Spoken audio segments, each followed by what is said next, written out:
At Progressive, we don't believe in a cookie-cutter approach to career growth and development. The roles within our walls are as unique and different as the people here. Check out progressive.com/careers. Don't be surprised if you find a role that's a unique fit for you.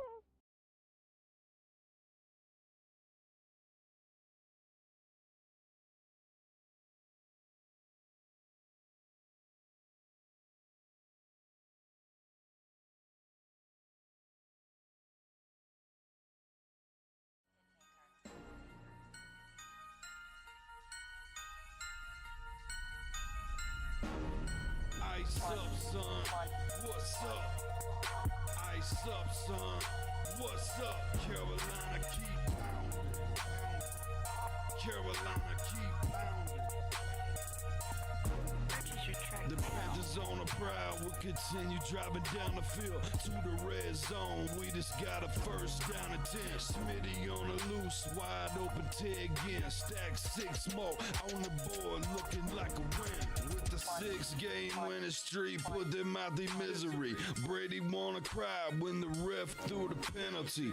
Panthers got a hot team, Patriots the enemy. Draw the first blood, different team than we used to be. Cam swerving through the traffic signal in a first down. Fans on their feet and the crowd getting really loud. Offense did a job off the field. There's a towel. Bank of America. Stadium is going down. Defense got him pushed back to the end zone. Hardy with the sack. That's a safety and we got the ball. Rushing on your shotgun. Staring at the barrel, y'all. All New England fans hear him saying that ain't fair to ice up, son. What's up? Ice up, son. Carolina, keep pounding, pounding. Ice up, son. What's up? Ice up, son. What's up? Carolina, keep pounding. Carolina, keep pounding.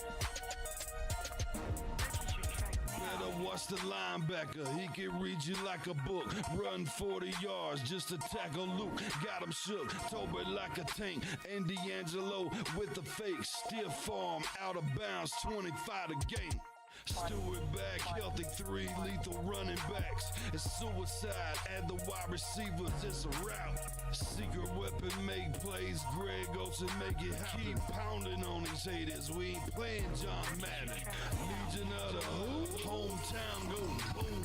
Force and fumbles, Panthers making sure the ball is loose. Jack move, Charles Johnson, yeah, he will come attack you. State of mind, mentally and physically, we pass you. Godfrey in the nickel back, and he making sure we're safe. Panthers on the prowl, we gon' come and elevate the state. Hard fought thriller, only 59 seconds left. Panther fans on the feet, heart beating out the chest. Ice up, son, what's up?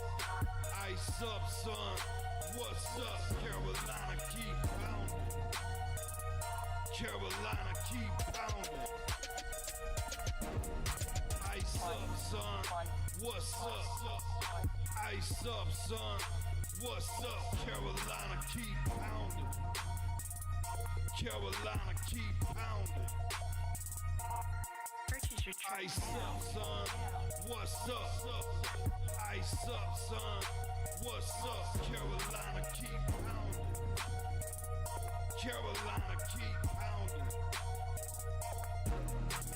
Ice up, son, what's up?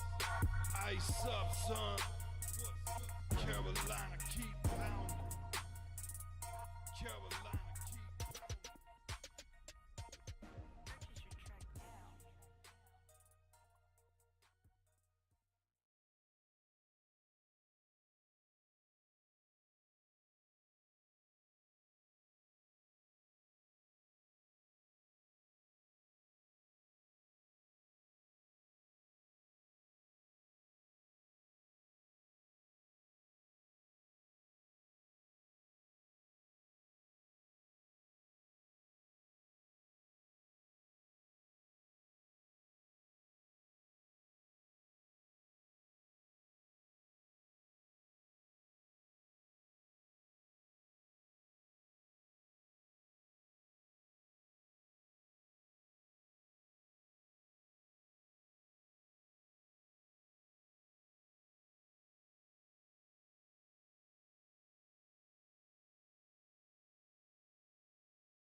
Is it working now? Yay! There it goes. There it goes. Hi. What up, guys? Shout out Marcos Cash. How you doing? Hit that like button, hit that sub button, hit that bell, select all, leave a comment down below if you feel like doing so, and don't forget to check out our Facebook group page. Keep pounding in all caps for in-game post polls, opinions, and reactions to NFL news, such as scheduling for the channel. And for the Yahoo Sports app, keep pounding Fantasy Football League. If you want to get your hands on an intro like the one you see on the screen, go check out Lindara Ty on Instagram using her last name first, Ty, T-A-I Lindara, Lindara, for videos, panels, etc. If you're a content creator, mention you came from me and she'll help you out. Fair pricing, awesome to work with, and just awesome in general, very patient. And she'll come up with some really creative stuff. So if you like what you see, go check her out, man. Breaking news, breaking news. We just signed Brady Christensen. Let's go. Let's go. Yes. Yes. That's the big one. That's the big one, y'all. Hey. We re-signed the Brady Christensen. Yes. Woo. Oh my God. Free agency is kicking it up a notch this year. I love it. Oh my God, that's the big one right there. That's the big elephant in the room we had to have, man. Oh my God. Yes. Hey, what a way to start off Mock Draft Mondays, man. What a way. Holy crap. That's how you start this stream off. That just came across ESPN just now. Oh my God. 1 year, $2.78 million. Let's go. Let's go, baby. The Swiss Army knife is back for another year.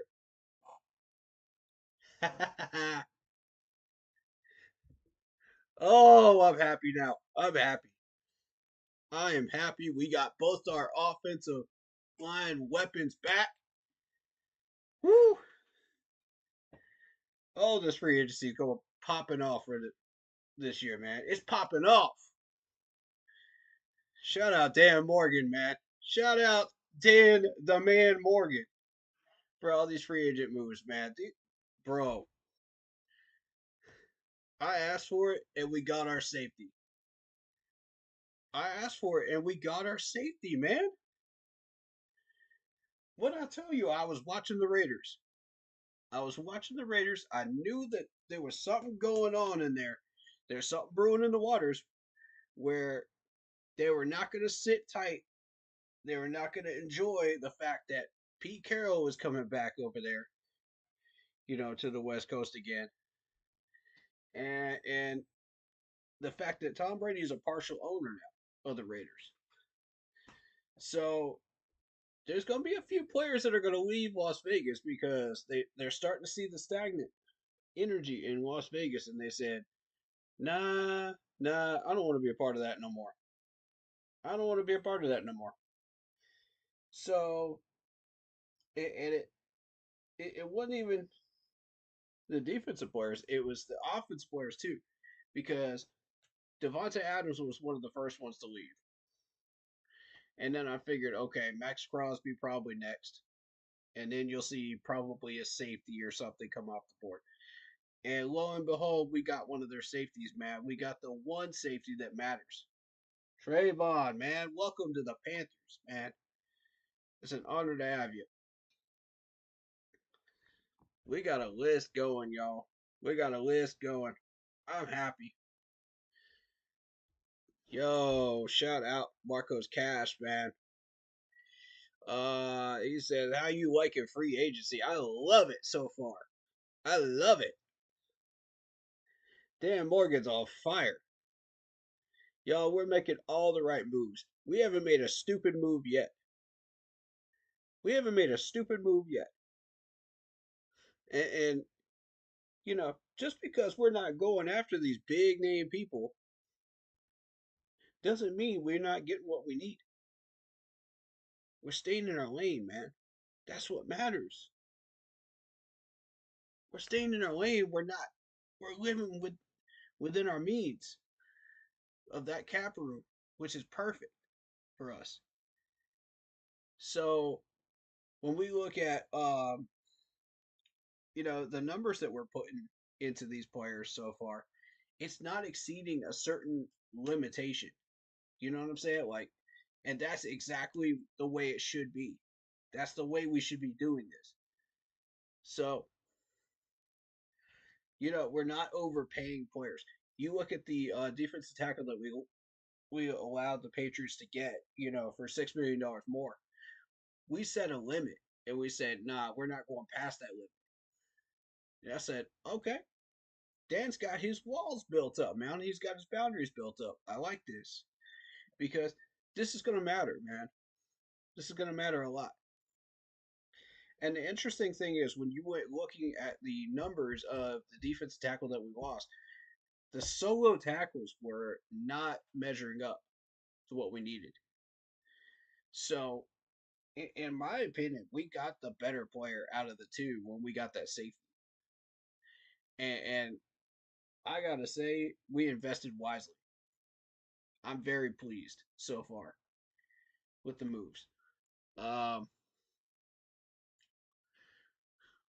I hope that Sam Martin is good enough, man. I really do. That new punter we just got today. I don't know much about him. I know he's from the Bills, but I don't know much about him. But yeah, Brady Christensen was the mammoth that had to be signed, man. That's a player that we can't let another team touch, man. We can't do it. If we let another team touch him, man, it's over. That whole offensive line chemistry just goes out the window. Depth wise. That's what I was afraid of, man. I didn't want to see that. I didn't want to see that happen. I know that we brought Corbett back, and I'm very, very happy about that. I'm glad we're investing that money in this offensive line still in free agency. That makes me happy. Um, and we're going to invest that same amount of money into the defensive line. We're already starting to do that, in the form of the defensive end that we got. Bobby, was it? Yeah. Bobby the third, man. I like Bobby. I like that move.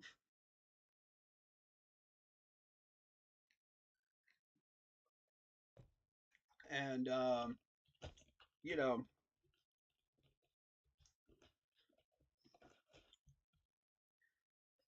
we're starting to make some moves, man, that makes sense. And for the first time in like 9 years, these moves are starting to really make sense. Like last year's offseason and this year's offseason makes sense. You know, we're not trying to push for XYZ player that's going to cost us like $56 million or something like that for 1 year. That astronomical amount that everybody wants us to get.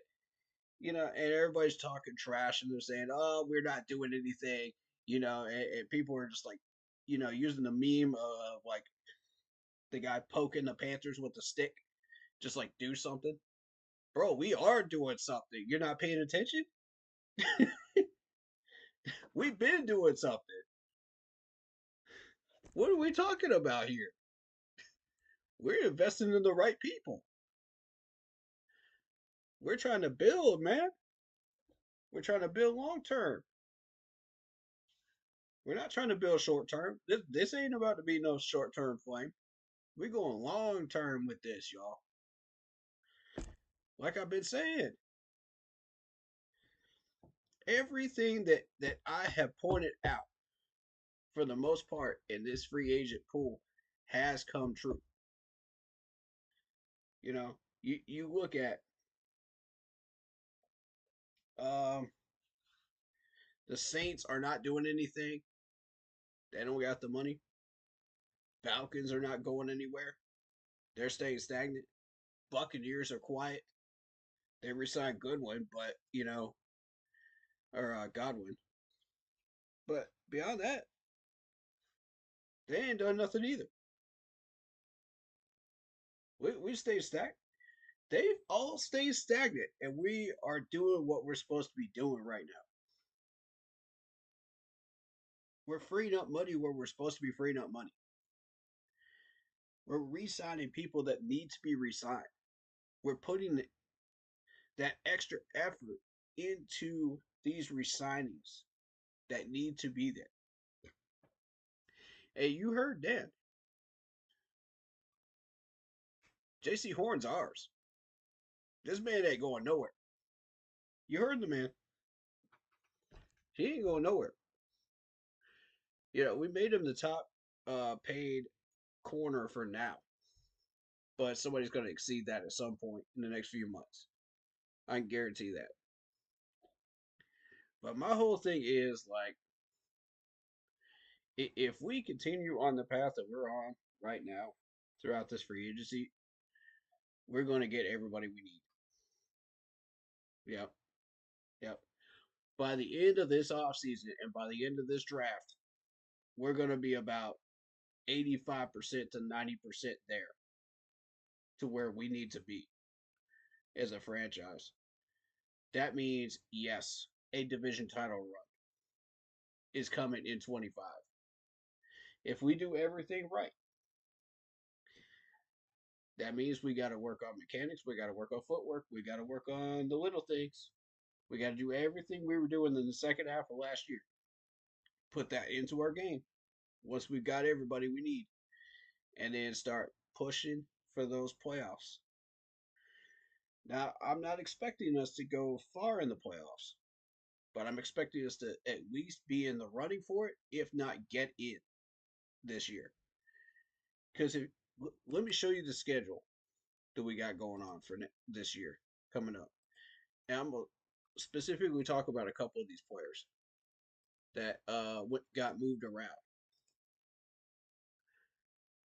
And I'll show you why it's important in a second. Hold up. Y'all stand by. Stand by. All right, so when we look at the opponents for next year, we'll show y'all something. The Rams have been kind of moving around a little bit, but they've been stagnant. Seattle, they may have gotten their quarterback, but who is he going to throw it to? That offense is going to be slower than a turtle unless they get some players in that draft. So Seattle's starting to go downhill. That could potentially be a win for us in the future. Dolphins have stayed stagnant. Dolphins are trying to build through the draft. As we've noticed, they haven't done anything major in free agency yet. So I'm thinking either they know what they're doing, or they don't, and they're looking to build through free agents. The draft coming up. Dallas. I read something interesting about Dallas. Dallas, and this is Jerry Jones. He has not been willing to go over a certain amount of millions of dollars, in any one move, for many, many years. And I think it exceeded $8 million. I think that was the number. But nobody's gone past that point, or $10 million in any one transaction. Interesting, isn't it? Unless you're talking about extensions, with Dak Prescott or major players like that. But other than that, you have not seen that man go over $10 million with any transaction. So I'm like, just food for thought, y'all. And if we keep advancing, we keep progressing the way we are, we're going to overtake the Cowboys in roster structure. And it'll be sooner than later, the way this is going. Which means a potential win in the future against Dallas. If they end up on our schedule, maybe in 26. I could see a potential win in 25, but don't sleep on them. Don't sleep on them. They got a lot of talent. Cardinals are staying stagnant. They don't know what they're doing. That's a win. San Francisco's been moving a lot of pieces around, including they want Ayuk gone. They want Debo gone. They're moving pieces around, man, and they're trying to free up some cap room. So San Fran could turn into a potential win. Just saying. Just saying. Patriots have made a few moves in free agency, but is it enough? No. They're at least a year out from doing something, really. Um, Even if they do have a solid offseason this year, it'll still look like maybe 6, 7 wins, in the first year. But that's if they manage to get anything going. Uh, but the Jets still have no idea what they're doing.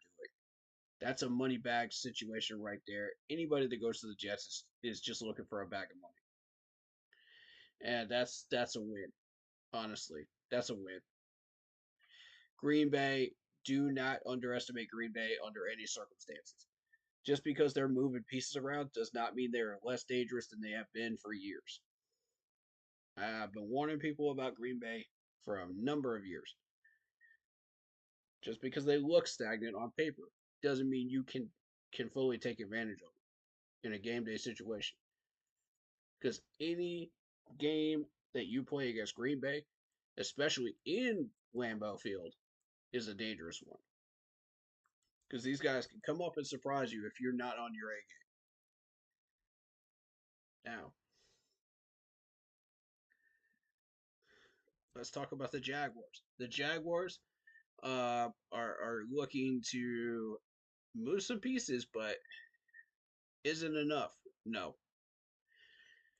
If Trevor Lawrence gets his act together with Etienne, that could be a very interesting offense if they can get some pieces around him. But at the moment, no. It's early in free agency though.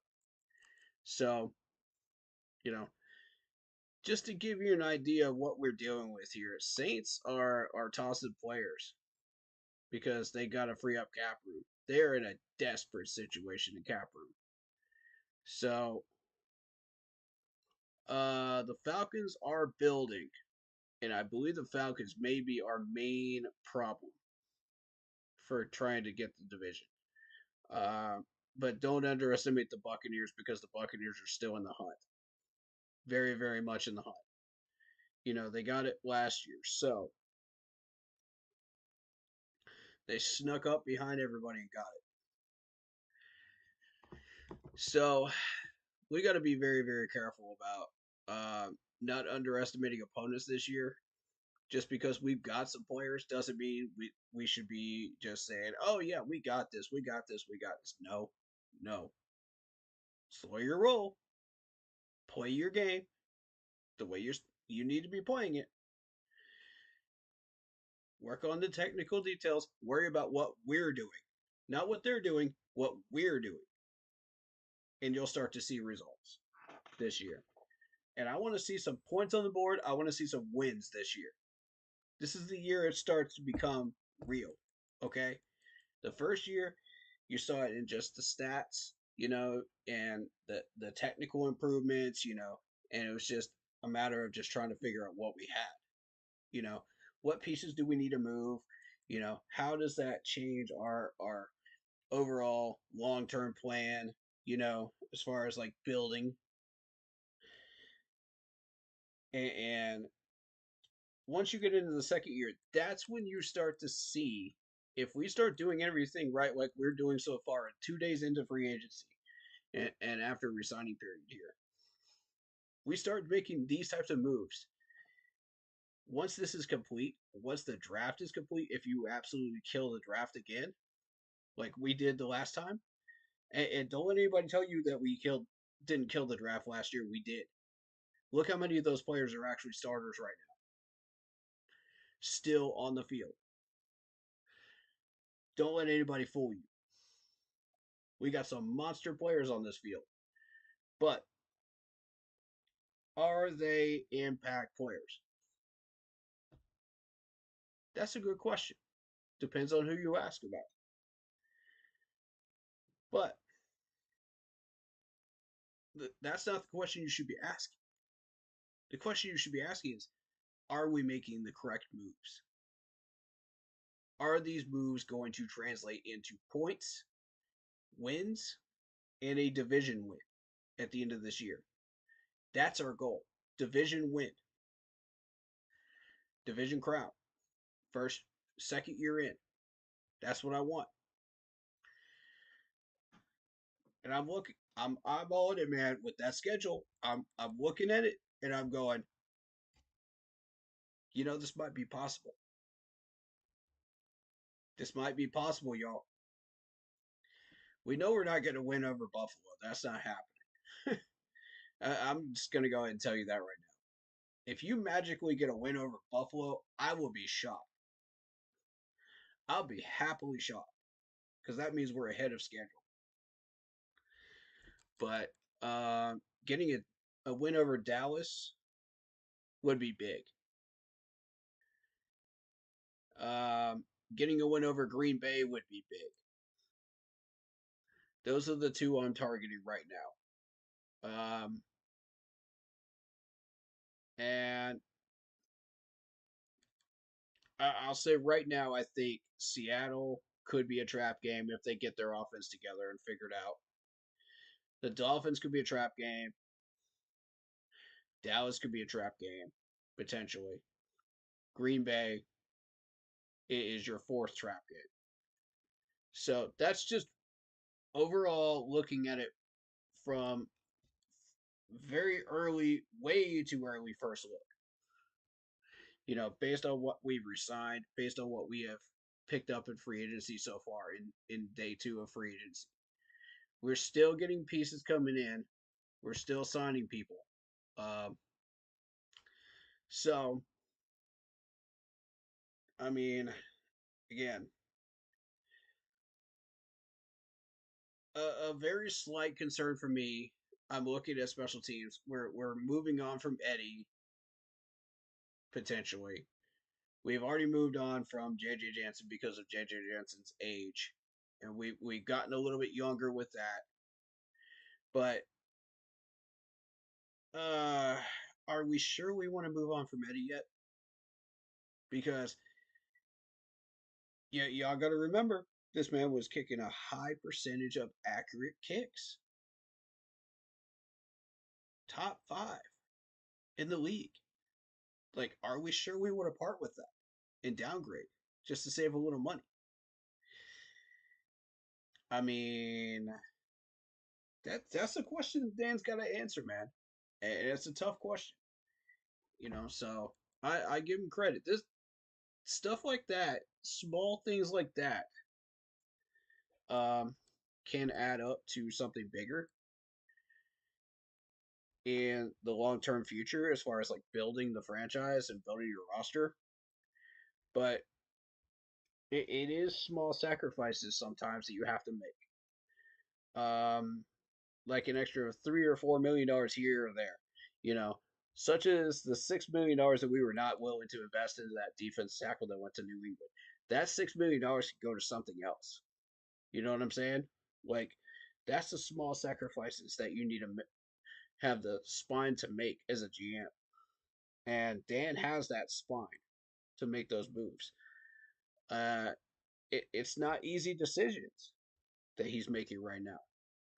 So I give him full credit for that. And there are certain times when I would not want to be in the GM chair, having to make choices like that. And making those small sacrifices, that is incredibly tough to do at times. But I do understand, like, penny pinching, stuff like that, to save a few $1,000,000 to put something towards something else that we need, such as J.C. Horn's extension, which was $25 million, or the new defensive end that we picked up. So, it does carry over.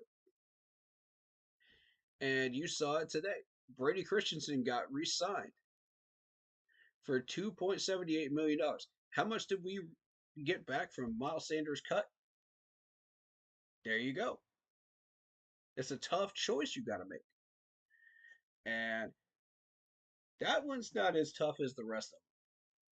Because I could see us drafting a running back in the draft. I could easily see us using that $3 million and going right back into free agency and putting that into a running back. $3 million per year. I can see that.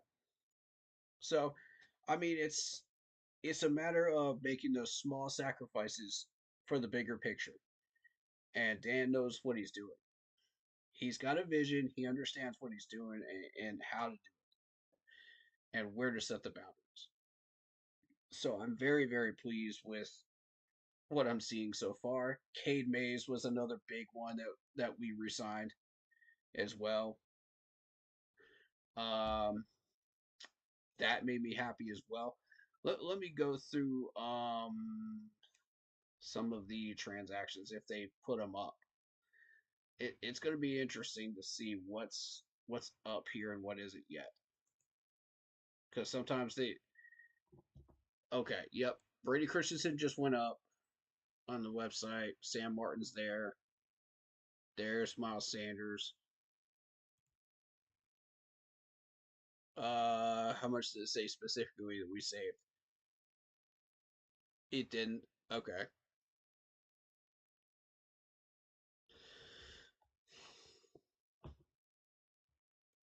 All right. So let's see. Another humongous move that we made was re-signing Mike Jack. Re-signing Mike Jack to 2 years was big, big, man. I wanted that so bad, man, and we got it. Tommy Tremble was another big one. Getting him back. I know we were tempted with Evan Ingram. I know we were tempted with there was another big name tight end out there that we could have signed. But we went with Tommy Tremble, and I think it was the right move because you want to put that money towards bigger and uh, tougher fish that we got to sign. You know what I mean? And re-sign. So I think it's the right move.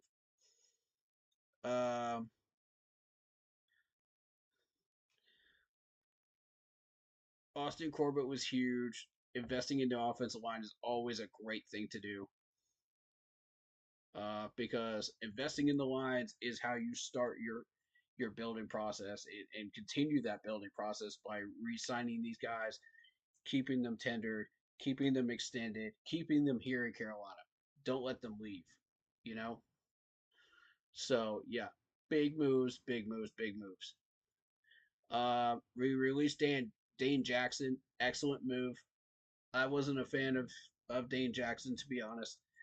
Um, and it was an easy move to free up some money. We resigned Andy Dalton.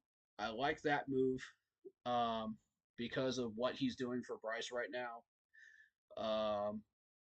We did have a shot at Geno Smith. I will say that we did have a shot at Geno. And Russell Wilson is on the move as well. But if if the management believes that Andy Dalton is the guy that we need, then I'm all for it. I would have liked to see Bryce Young trained up by Russell Wilson because he's the same height, um, same plays basically, and Russell Wilson has that experience to read the field better.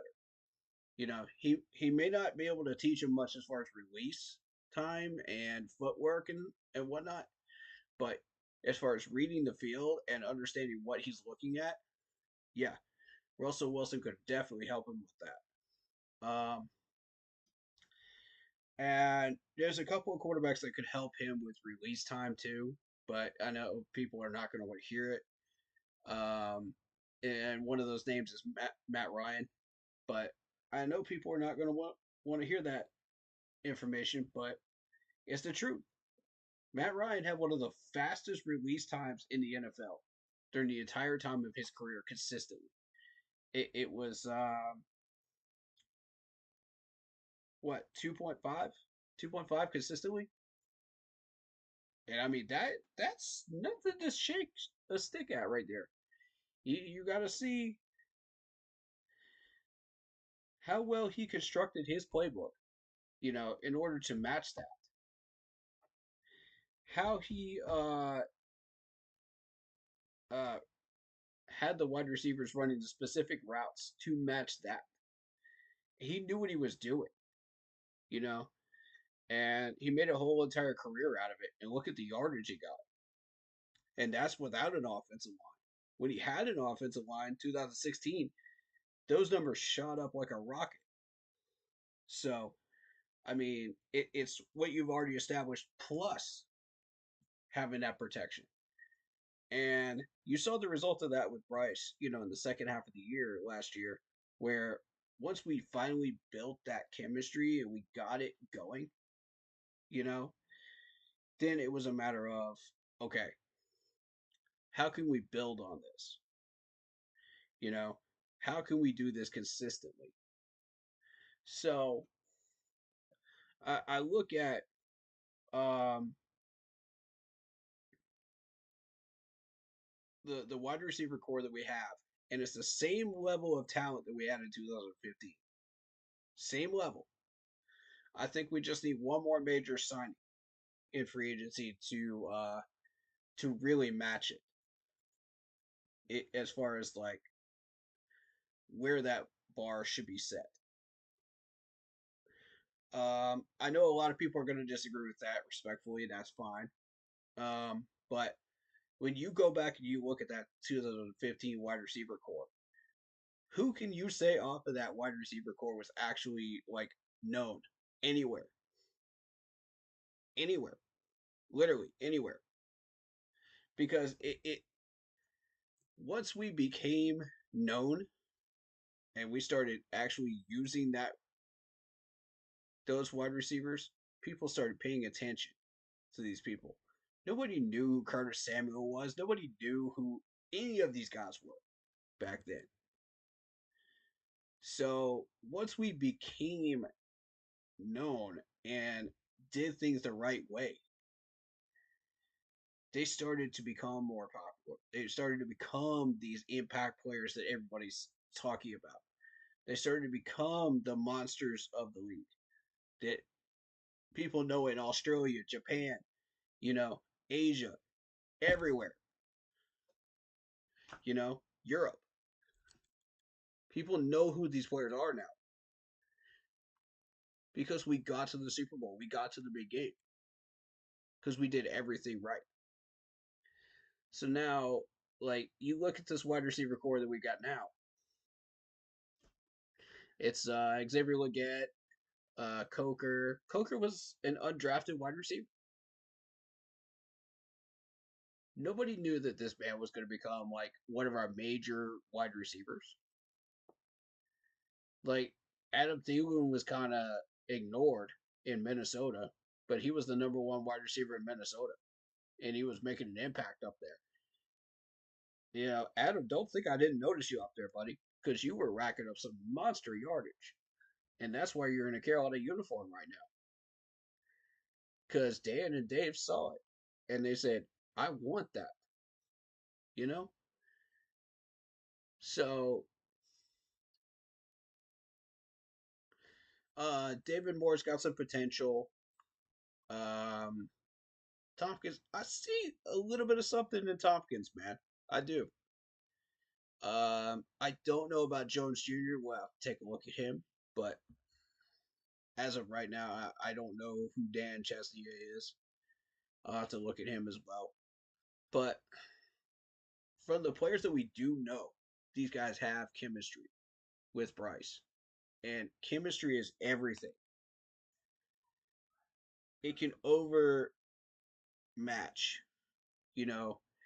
all that talk of oh, we got to have a big dog. We got to have a number one wide receiver. We got to have this. We got to have that. It can sometimes overshadow that talk if you can make an impact with these players and do something with it. Cam was able to do that. Can Bryce Young do that with this set of wide receivers? He's the next generation. And we're not asking Bryce Young to become Cam Newton. What we're asking him to do is, can you make an impact with the wide receivers that you were given? Because Cam Newton was able to make an impact with the wide receivers he was given. So that's the question I want people to start asking about Bryce Young. Not, oh, can he throw deep? Can he scramble properly? Can he do this? And come on, stop it. When the man's already proven like 90% of the stuff that you're already asking. He's already done it in the second half of last year. Like, why are we just spinning the wheels on that? That's not the questions we should be asking. We should be asking, what is Bryce Young's next step forward? What can he do to enhance his career? What can he do with these wide receivers? What can he do with this offense? What can he do with this playbook? You see what I'm saying? Those are the questions I want people asking. So, yeah, and you're going to have a couple of bad games. It's going to happen. That's normal. But can you recover from it? Can you whip yourself back into shape mentally, physically, emotionally, spiritually, and get back on the field and do what you do? And Bryce Young has clearly proven that he can do that after bouncing back from a loss last year. So, and I'll say this, man, that Focus Friday in Germany, and I love the fact that we're doing Focus Fridays. Thank you for that, Dave. Excellent, excellent teaching for a head coach, because I love that. I love the name, and I love what you're doing with it. It's making an impact. That one Focus Friday in Germany translated eventually into a win in Germany.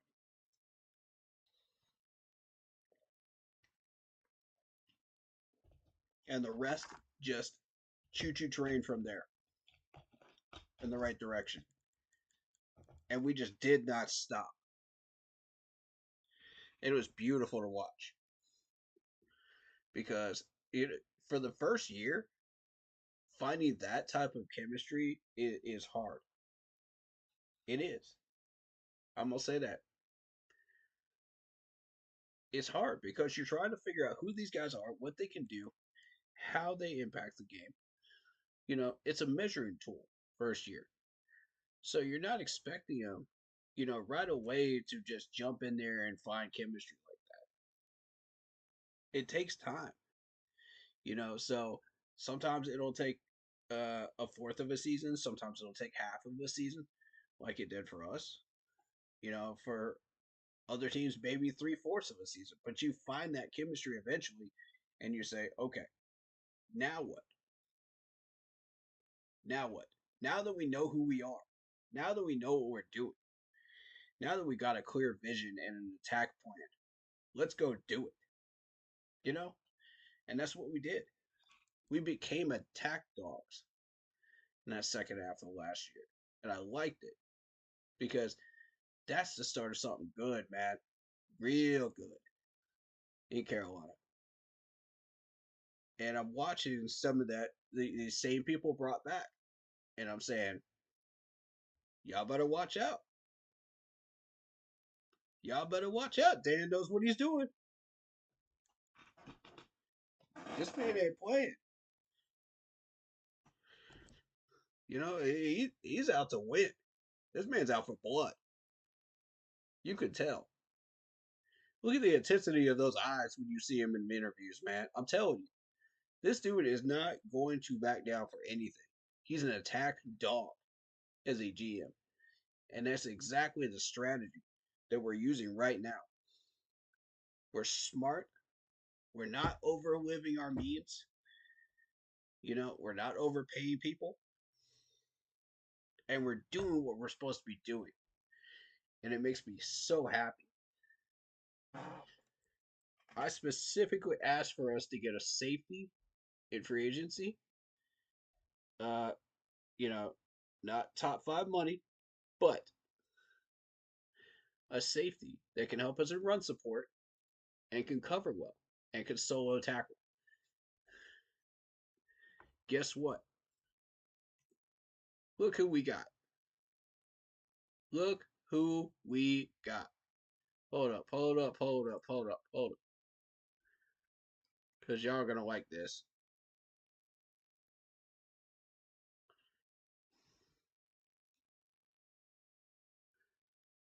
Where is he at? Where is he at? Where's my man at? Where's my man at? They didn't put him on here? They didn't put him on here? Hold up.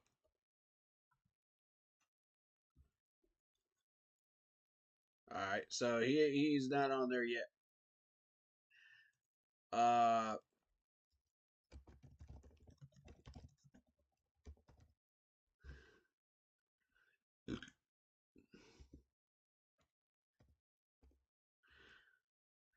Mr. Trevon Moehrig. So let's kind of take a look at this dude's stats, shall we? Trevon Moehrig. Let me see.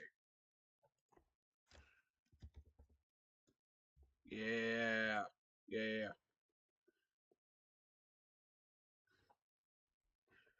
So what we're dealing with here is look at this number automatically right out of the gate. Look at the solo tackles. Look at the solo tackles. This is what I'm looking for, man. This is exactly what I was looking for. I asked for solo tackling. Check. 202 out of 297. I asked for a man that can stop us, can help us out in run support. Let's see. Where are the tackles for a loss? 8. 8. And he had 5 of them last year. Now you talk about sacks. He had 3. He had 1 last year. You talk about pass deflections, 29 of them.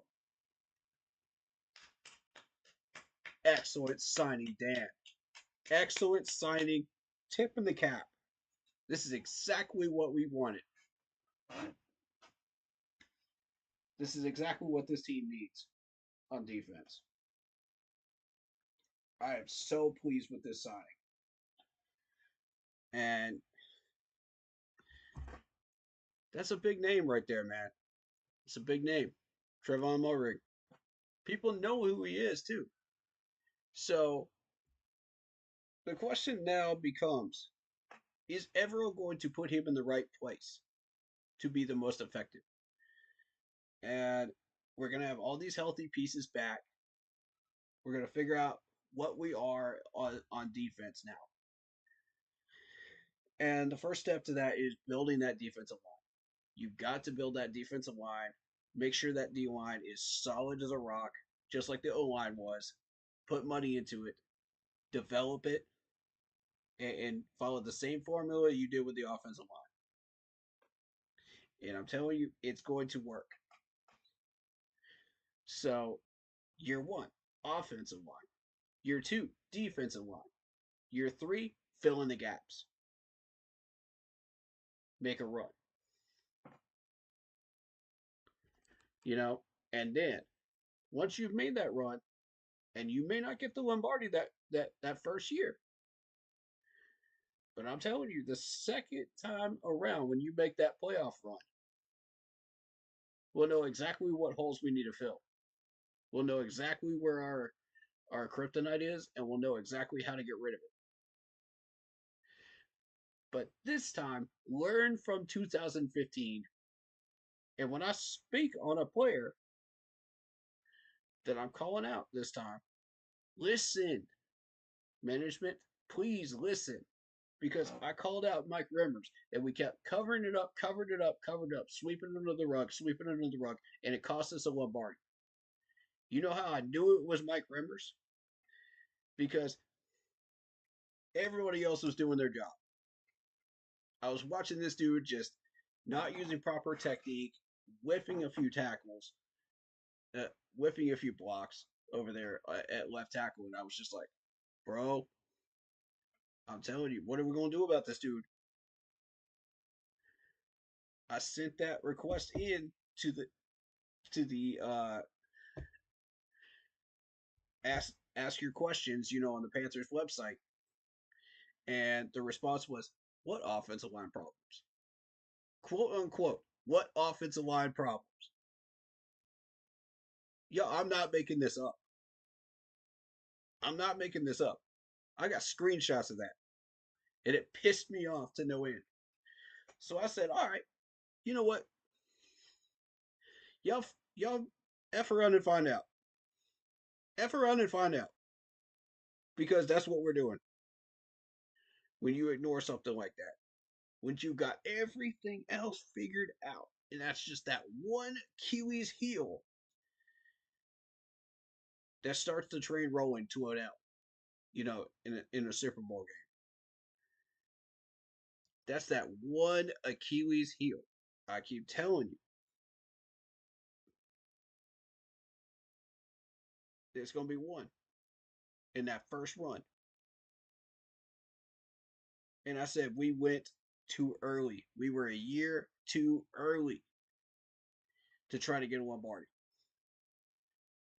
Y'all saw the comments. This was before I became a YouTuber. Y'all saw my comments. Some of y'all saw them, some of y'all didn't. And I said, watch this. We go 15-1. We get too big on ourselves. We act a fool, and then that Achilles heel starts the train rolling. And I'm not even talking about the rest of the stuff. I'm just talking about specifically that. The starting domino that affected everything else. And people are going to disagree with that, and that's fine. But you know what? Mike Remmers was the starting domino. You know how I know this? Because watch the Chiefs. The Chiefs, it cost them a Super Bowl when they tried to start him at left tackle. Yes, the Chiefs. The dynasty winning 3 Super Bowl winning Chiefs. They could have had 4. But they signed Mike Remmers and they put him out there. And I said, that is dynasty kryptonite right there for you. That is dynasty kryptonite. That's the one thing that's going to start that kryptonite chain. That's going to screw you. Guess what had happened? And it also didn't help that they played Tom Brady as well. That's right, Lock Poppy. Correct. So, guess who still doesn't have a job right now? That's right. Ding, ding, ding, ding, ding. The man that cost both of our teams a Super Bowl. You wonder why this man doesn't have a ring yet. Gee. Let me think about that for a second.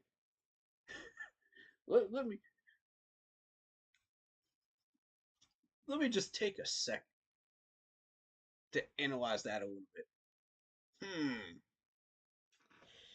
And it also didn't help that Von Miller was also the cause of all of our problems there too. Which just now happens to be a free agent.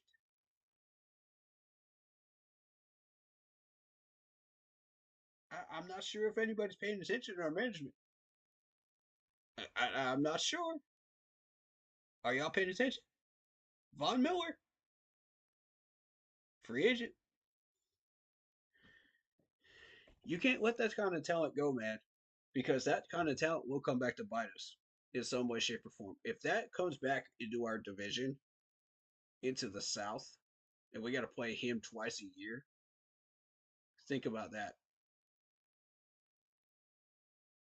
That is little kryptonite for us. If he finds even a crack in our offensive line, he will expose it. I'm warning y'all right now. Do not let this man get into the South, the NFC South. Because if that happens, we are screwed. It doesn't matter how much depth we have because we add depth in 15. That's going to hurt us. So I don't know what needs to happen, but this man cannot go to the NFC South. This man cannot go to the NFC South. I'm trying to say this right now. Oh boy. That's the last thing I want to see. I don't know about y'all, but that's the last thing. All right, let me get to this chat. I know we got a lot of people in here saying stuff. Actually, just 2 people, but let me get through these comments. There's a lot of comments. We still need another safety break. Marcos Cash says, yeah, I agree. Let's bring back Donta Foreman, Lock Poppy says. That's an interesting idea. That's a really interesting idea. I'm not against it.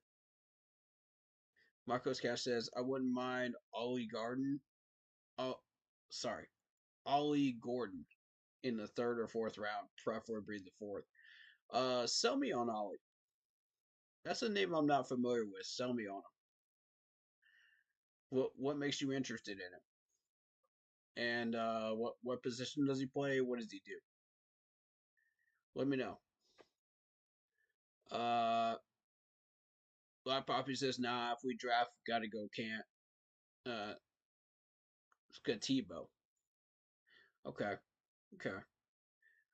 Marcos Cash is running back from Oklahoma State. All right. Bet. I'm gonna look him up. I'm gonna look him up once we start doing mocks.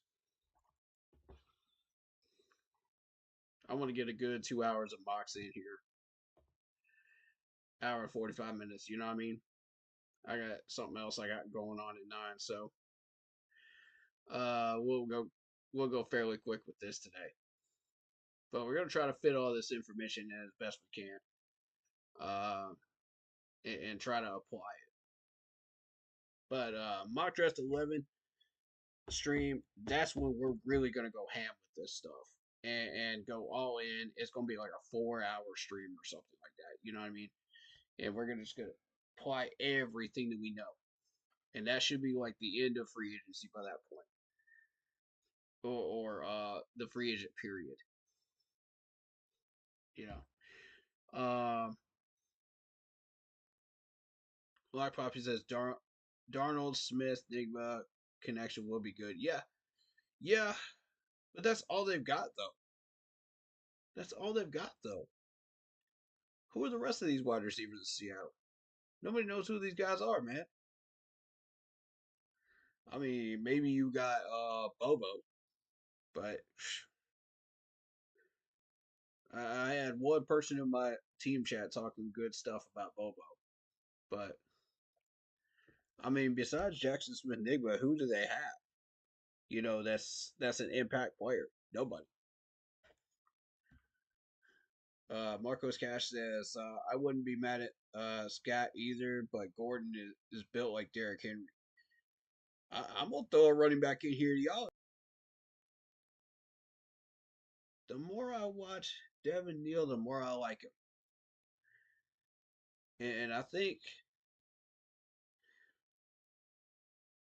at first I was saying, you know, before all these re-signings in the free agent period, I said that Devin Neal would probably be a trap and we should probably go for Raheem from South Carolina.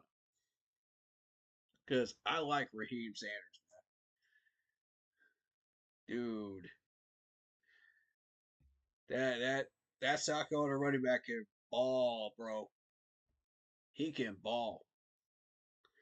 And I mean, we've dipped our toes in the water of University of South Carolina a few times now, and we've come up very, very successful. I'm not mad at it. If we have to go that direction, we can go that direction. I like Devin Neal though, and if we have any shot at Devin Neal where we can do it naturally without having to move picks around and fool around and mess around like we did with Brooks, I'm down, bro. I'm 100% down. But Be careful what else is on that board though, because we got to make sure we get what we need too. If Devin Neal happens to be there and we got that extra pick that we're not really doing anything with, sitting around third or fourth round, yeah, yeah, I'm feeling it. I'm feeling that pick. You know what I'm saying? I'm feeling that pick because, and I'm not going to give this dude too much publicity because I don't want the scouts just going ham on him. You know what I mean? Too early. But I like Devin Neal, man. Dude's a baller. That dude can plow over some defensive players, man. For real. Uh, but I gotta check out Gordon, man. I gotta check out Scat a little bit more. I'm I saw the fact that we were looking at Scat, so it's and Scat does look like he's angry at the world. That's true, like Poppy. That's true. That's very true. That pair with Chuba behind our O line was feed families. Oh my God, those we stay healthy. That's one way to put it. That's one way to put it. I kind of like that. That's interesting. Um, yeah, San Fran is in rebuild retool mode. Exactly, exactly. That's exactly what they are.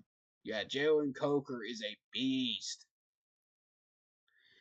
and if you look at it, we don't have to really re-sign these guys for another like what 2, 3 years. Do we got under contract right now? That's what I'm just sitting here like, hold up a minute. You know what I mean? Like, and these are guys that are the impact players that have been helping us to win these games in the second half of the year. So I'm looking at it and I'm like, okay, okay, yeah. We don't have to do too much, man. And Chad was talking to me yesterday, and telling me that the cap room is only going to get better, man. It's only going to get better. We're looking at what 60 million next year, and I'm just saying, hold the heck up. In 26 off season, we could go ham, y'all. We could go ham.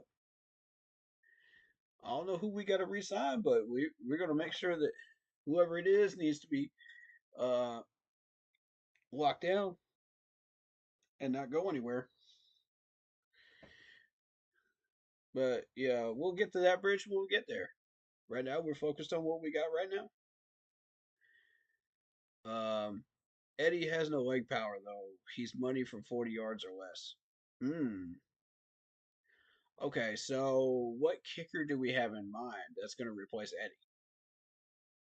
That in everybody's mind has more leg power than 40 yards or more. Who do we have in mind? They got to be accurate now. They got to be accurate. They can't be missing. You could have all the leg power in the world you want, but if you miss, you get down to like 80%, you're not going to have a job in the NFL. Point blank. I think the lowest line that I've seen is like 80%, 82, somewhere around there. And I've seen kickers lose their jobs because of that, man. And I'm like, what? What is the NFL when you got kickers that are man, that's crazy. The value system for kickers, man, is definitely gone up. And the specifics of what they need to accomplish has certainly gone up. They're really strict on this stuff now. GMs, that really want to win. So if you're not in that top 15, you might as well say goodbye to your job. That's all I'm saying. You might be able to kick an entire freaking soccer field, but can you kick it accurately? And when that number starts hitting that certain percentage, you're like, man, shoot, you might be watching next year from the couch. I'm a little concerned about that, to be real with you. That's kind of a that's kind of an interesting trend in the NFL now. You got kickers that can kick it like 60 yards out and make it. Like what? I don't know what y'all. Are they giving these kickers steroids or something? Like it's incredible to me how y'all were able to get it from 63 yards out. I've seen 63, and I was like, whoa, bruh, bro, you ever seen the people that the basketball players that like are able to hit a shot from like all the way across the court? That's what we're talking about here, man. And I'm talking about like almost under the net on the other side of the court. They're able to nail that and switch that thing. That's what we're talking about in terms of kickers in the NFL. That's what they're able to do now. Because I mean, at one point it used to be amazing if you could hit a half court shot, you know, or even a little bit further, maybe to the 3 point line from the other side of the court. Yeah, that became the NBA standard for oh my god, you know. And now it's like you see high schoolers hitting those shots from like all the way almost under the net on the other side of the court, and you're like, good God. You know, so that's kind of how I feel about kickers in the NFL. Like you're starting to see them get tighter and tighter and tighter with this, and I'm like, bro, what? You know, it's wild. So if you can't, if you have no leg power after 40 yards, you're cooked in the NFL. You're cooked, bro. You're already cooked. Even if you had like the most accurate kicks all year, now that's the standard. Ah, God, man. And I hate that for Eddie, man. I hate it. Because that's yet another really, really accurate kicker that we have let go now, or are going to let go. If the management doesn't decide to keep him around. And I don't know about this, man. I don't know. I don't know. It doesn't sit well with me, man. I can understand our punter. I can see that because the dude's getting old. I, and he won't last in the league much longer. I was kind of hoping that Pilardi would actually retire a Panther, but apparently not. But that's just how that goes. It's so rare whenever you see a player retire, at one NFL team, throughout their whole career. So it's kind of wild. Um, Marcos Cash says resigning Mike Jack was probably the most underrated move so far. Exactly. Thank you, Marcos Cash. Exactly, bro. Because I went on like two or three people's streams, and there was like, "Oh, Mike Jack is replaceable. We can replace him with this, that, and the third player." You know that, like, in my opinion, we're not up to the level of Mike Jack. And I'm like, okay, sell me on these players. I'm willing to have a conversation about it. If you feel like you found somebody that's better than Mike Jack, let's talk about it. Because I'm absolutely interested in upgrades and stuff like that all the time with this team. But, you know, the fact that they couldn't come up with anybody that I thought was an upgrade on Mike Jack, I was like, okay, fair enough. That's your opinion. You know, I respect it. you know. And respectfully, here's my information because Mike Jack had one of the highest percentages of pass blocks in the league last year when he was healthy and on the field. There are a lot of quarterbacks that were afraid to throw his direction, and these wide receivers' catch percentages throughout these games were very low. Him paired up with J.C. Horn over there, man. J.C. Horn was killing it. He absolutely earned that extension. Absolutely. Without question. I don't know about 25 mil, but, definitely extension. We got to make sure he stays. You know, if if that's his requirement, of yeah, I want to be the highest paid corner, at this certain time. Excuse me. Of of getting that extension. I was like, all right, cool. So was Dan. He was like, all right, cool, let's do it. Put the pen to paper, let's do it. We got to make sure you stay here, man. So I think we made the right move. I really do. Um, Adam is a dog. Absolutely agreed. Yep, definitely agreed. He's an underrated dog because nobody was really paying attention to him in Minnesota. Yeah, he was racking up yards. He was doing all kinds of stuff, up in Minnesota. But was anybody really paying full attention to him? The attention that they paid to, say, a T. Higgins or a Jamar Chase, or a Debo Samuel? Not really. Let's be real, not really. So we picked him up on the down low, and he has been doing that for us now.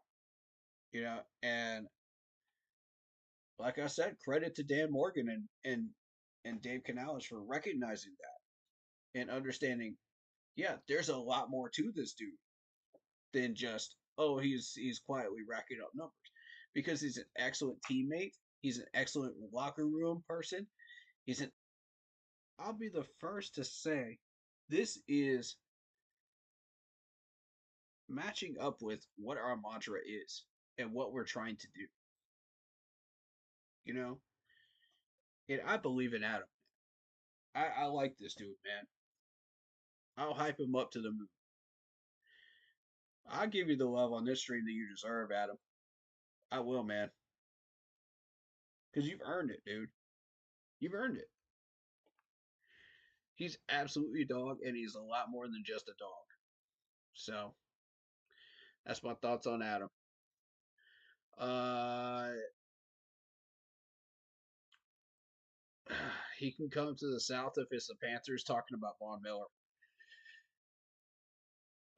We could. We could. Are we willing to invest that type of money into Von Miller, though? That's the thing. Second question is, do we want to bring a man like that cost us Super Bowl 50 into our locker room? Yeah, that's not going to sit well with the guys. Sorry to say that, but it's not going to sit well with this fan base. They're not going to like that. That's why I haven't been making a push for it. You know what I mean? I would like to see us get a dog like that in our linebacking room, and all phases be forgiven, start off the slate clean. But as we know, Panther fans hold a grudge, man. Panther fans definitely hold a grudge. I've heard people complaining about Matt Ryan still, in last year. So I'm like, bro, case in point, these fans hold a grudge in Carolina. So is that the smartest move? You know, However, the upside of it is you get an absolute animal and a dog in your linebacking core, that can um, cause all kinds of havoc when it comes to playoff teams. Every playoff team this man has encountered, he has wrecked and run over like a freight train. If they even have the slightest amount of playoff potential, he has run them over and become a problem for them. So, I mean, the risk, man, it's tough, man. It's tough. I like Von Miller, but would I like to sign him for that kind of money though? Oh man, I've been going back and forth on this one, y'all, for the past 2 days. I'm telling. Ever since I saw he got released, I've been going back and forth on this one. That's a tough one. Um, but do I respect the man? Absolutely, I do. He's become a myth in NFL. He really has. He's a myth. He's caused a lot of disruption and destruction throughout the playoffs with the Bills, with Denver, you know, and anyone that gets him, they know what they're getting. When they have that kind of money to spend, we can start saving some of that money. So if he had become available next year with $60 million, and we've already put all this money into all of our veterans and everything else, and we've got like what 30, 40 million still on the table, even after rookie contracts and re-signings and everything else next year, that would have been the time to throw a ring in the hat, or hat in the ring. I don't know why my brain is thinking backwards right now. I guess I'm Yoda right now, trying to talk backwards. Anyway, um, but you guys get my point. Next year would have been the time to throw the hat in the ring for him, but this year we got too much stuff that we got to put money into. As much as I would love it, man, that's the time to start having that debate. You know what I mean? If he gets The problem with that is once he gets signed, it's going to be for 3 to 4 years, wherever he gets signed to. And it's going to be for a lot of money. He ain't going to be cheap. You're talking at least $20 million just for starters every year for Von Miller. And we're not even talking guaranteed money yet. That's just for warm up, just to have a conversation with the man. So I don't see it. I don't see Von Miller in the cards, unfortunately. But I hope that God he doesn't end up in the division rivals' hands. That's the problem there. That's what I don't want. As long as we don't see that, I'm happy.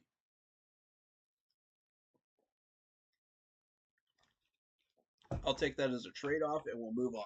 You know what I mean? We'll call that one a day. So, as long as he don't end up we know the Saints ain't getting him. That's not even in question. Saints don't have that kind of money at all. They're broke. Buccaneers. Buccaneers aren't really doing much. D Hop possibly going to the Raiders? That's what I'm hearing from Team Chat now. Is that true? Is that just a rumor? What's going on?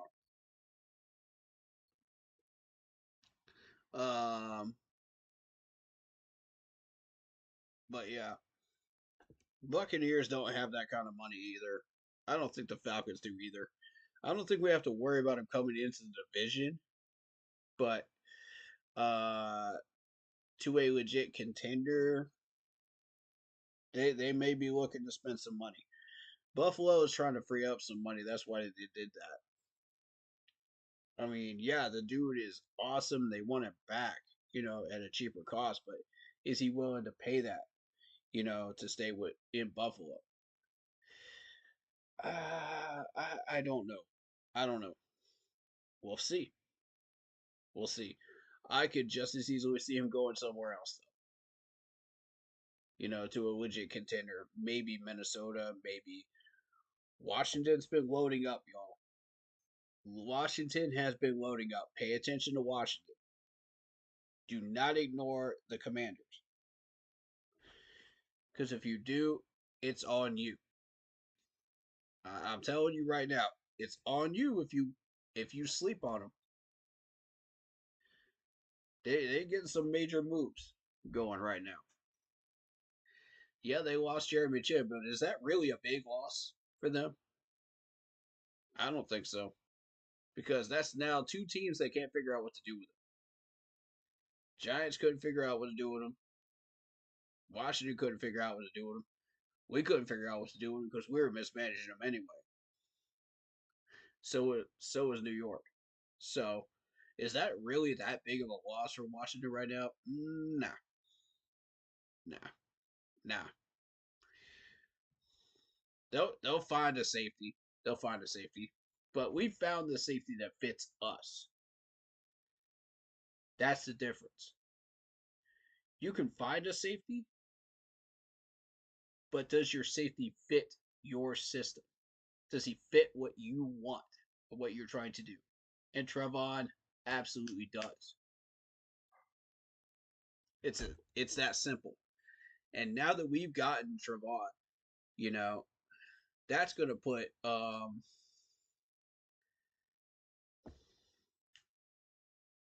that other team in a bind, man. That's gonna put them in a bind. It's gonna put Washington in a bind where they gotta go searching for a safety. Maybe they get their safety, maybe they don't. But the fact that we made that move and we got what we wanted, now we can just sit back, grab a safety that we like, that's lower value, to help us out, and then just sit back and watch the fireworks with Washington. And that's going to be a beautiful feeling once we get that other safety. I'm telling y'all right now, that's going to be a beautiful feeling. Because everybody in that secondary is about to start breathing a lot easier. Except for the people that are in starter jobs right now, Xavier Woods. And Mr. Richardson. I'm telling y'all right now, y'all, they know that their jobs are in jeopardy. And that's exactly what we're trying to do in Carolina is say, every single week your job is in jeopardy. You got to go out there and earn it. Every single year, man, your job is in jeopardy. We're a competitive team now. We don't just sign people for money. These guys got to come in here and earn it. So what are you going to do to earn your money? Are you worth the money that we're paying you? See, now we got a GM that's actually a guard dog, man. We got a guard dog GM. They're saying, either you're going to be worth this money or you're gone. It's that simple. We got a gatekeeper. And I like it. Because that's going to keep this roster fresh and cleaned up and where we want it. That's a beautiful feeling right there. There's nothing like it. Finally, after 9 years of garbage, man, on this team. That's a great feeling. Joe Valesco asks, will we sign Stephon Diggs? I like Diggs. How much we talking here? Hold up. Thank you for bringing him up. Good point.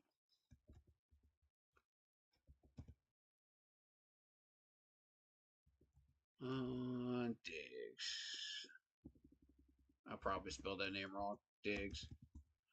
We'll go. There we go. 5 million, 5.8. Shoot, we can afford to stop 5.8. Heck yeah. I'll take Stephon Diggs. Bring him over here. This dude can play, man. He's old, but oh man. He's old, and that's what's gonna lead to some negative comments, for some people. But look at that.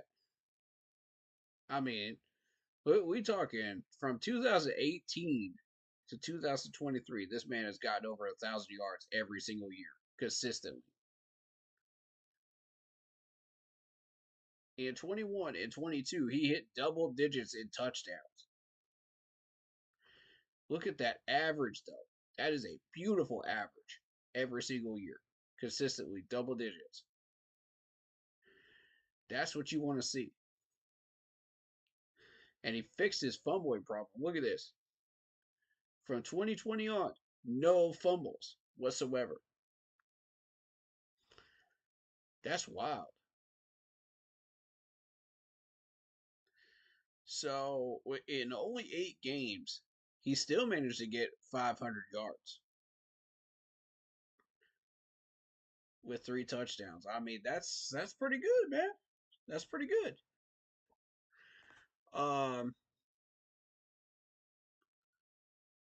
His rushing numbers are all over the place, but we're not going to use them for rushing, really.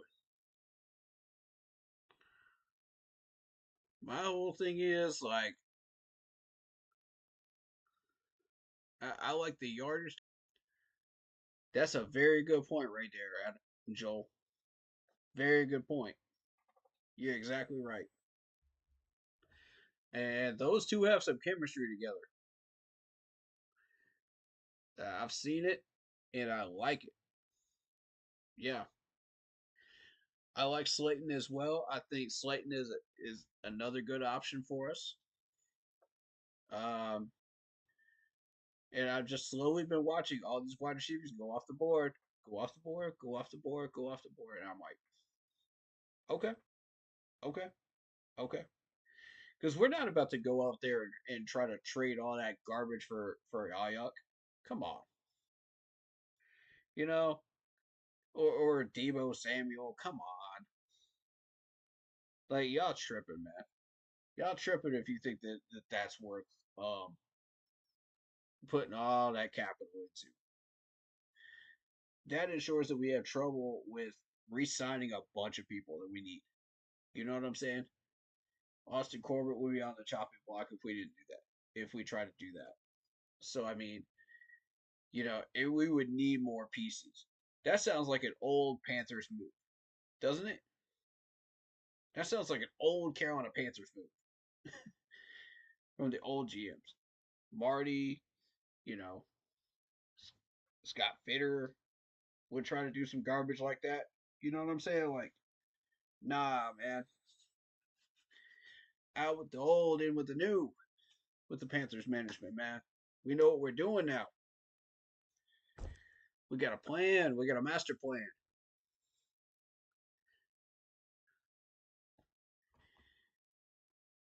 Man, it's like Sonic, man. We're going after that Master Emerald. You know what I'm saying? We're trying to get that Master Emerald. But we're gonna get there, man. We're gonna get there. One piece at a time. But all these signings, man, these are huge. These are huge, dude. I'm not a fan of. I'm not as much of a fan of re-signing with Brian Ray, but he could be a good run stopper at times. So I don't hate it. You know, I'm not a fan of it either. I'm kind of middle ground on that one, if that makes sense. Because when you look up with Brian Ray's numbers, like I was not impressed. Brian Ray. But yeah, here's what I want y'all to focus on. Look at this. 22 solo tackles out of 60 total. 22. That's not going to get it done. That's not going to get it done, folks. I was trying to warn y'all about that for 3, 4, 5 weeks, before the end of the season. And I was not thrilled with that number. But I'll say this. Out of respect for him, he is a good player. He is a good depth player. And he's a good locker room influence. And he did get a sack last year. I'll give him credit for that too. But 22 out of 60, man. When we need solo tacklers, we need people that can run stop effectively, consistently. That's not going to get it done, brother. We need, if you're coming back, we got to see those numbers get better, man. You know what I'm saying? If we're going to pay you the dough, you got to earn it. And to me, those numbers do not earn it. For the first year, I'll give you a pass because we had the first year analysis year, and every once in a while, we're gonna get an average player that kind of slips through the cracks that you're just like, should we bring him back or not? And Brian Ray is one of those players. After the first year. And looking at those numbers, I can't justify it. You know what I'm saying? I can't do it. But I'm not the GM. If Dan Morgan sees something in this dude, okay. If Dave sees something in this dude, okay. I'm with you. I'm not going to fight it. Because so far, so good on all these roster moves. And they've been right so far. Who are we to say that they're going to be wrong on this one? But every once in a while, you can be wrong. Everybody's human. Everybody's, they're going to make mistakes. They're going to do stuff every once in a while. And that won't make sense. And this particular move didn't really make sense to me, but that's okay. Like I said, I'm not mad at it. If he can make an impact next year, I will feel a lot better about this move. Okay? So, here's your motivation, O'Brien. Here's your motivation. Show me why I should feel better about you being re-signed, brother. I'm rooting for you. Okay? I'm rooting for all these players. I want them to succeed. Every one of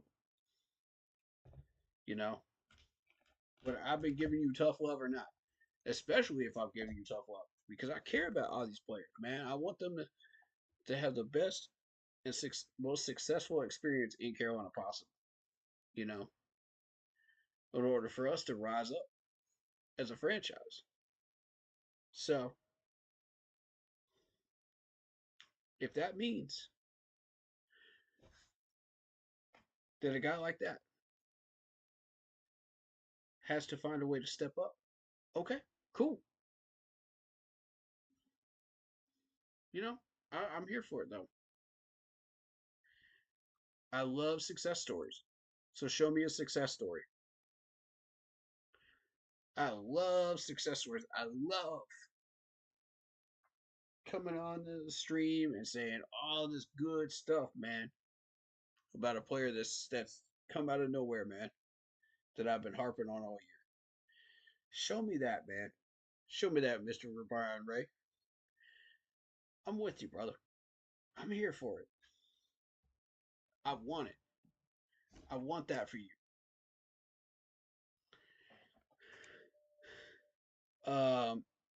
Black Poppy says he will reunite with Thielen. Diggs, kind of a diva though.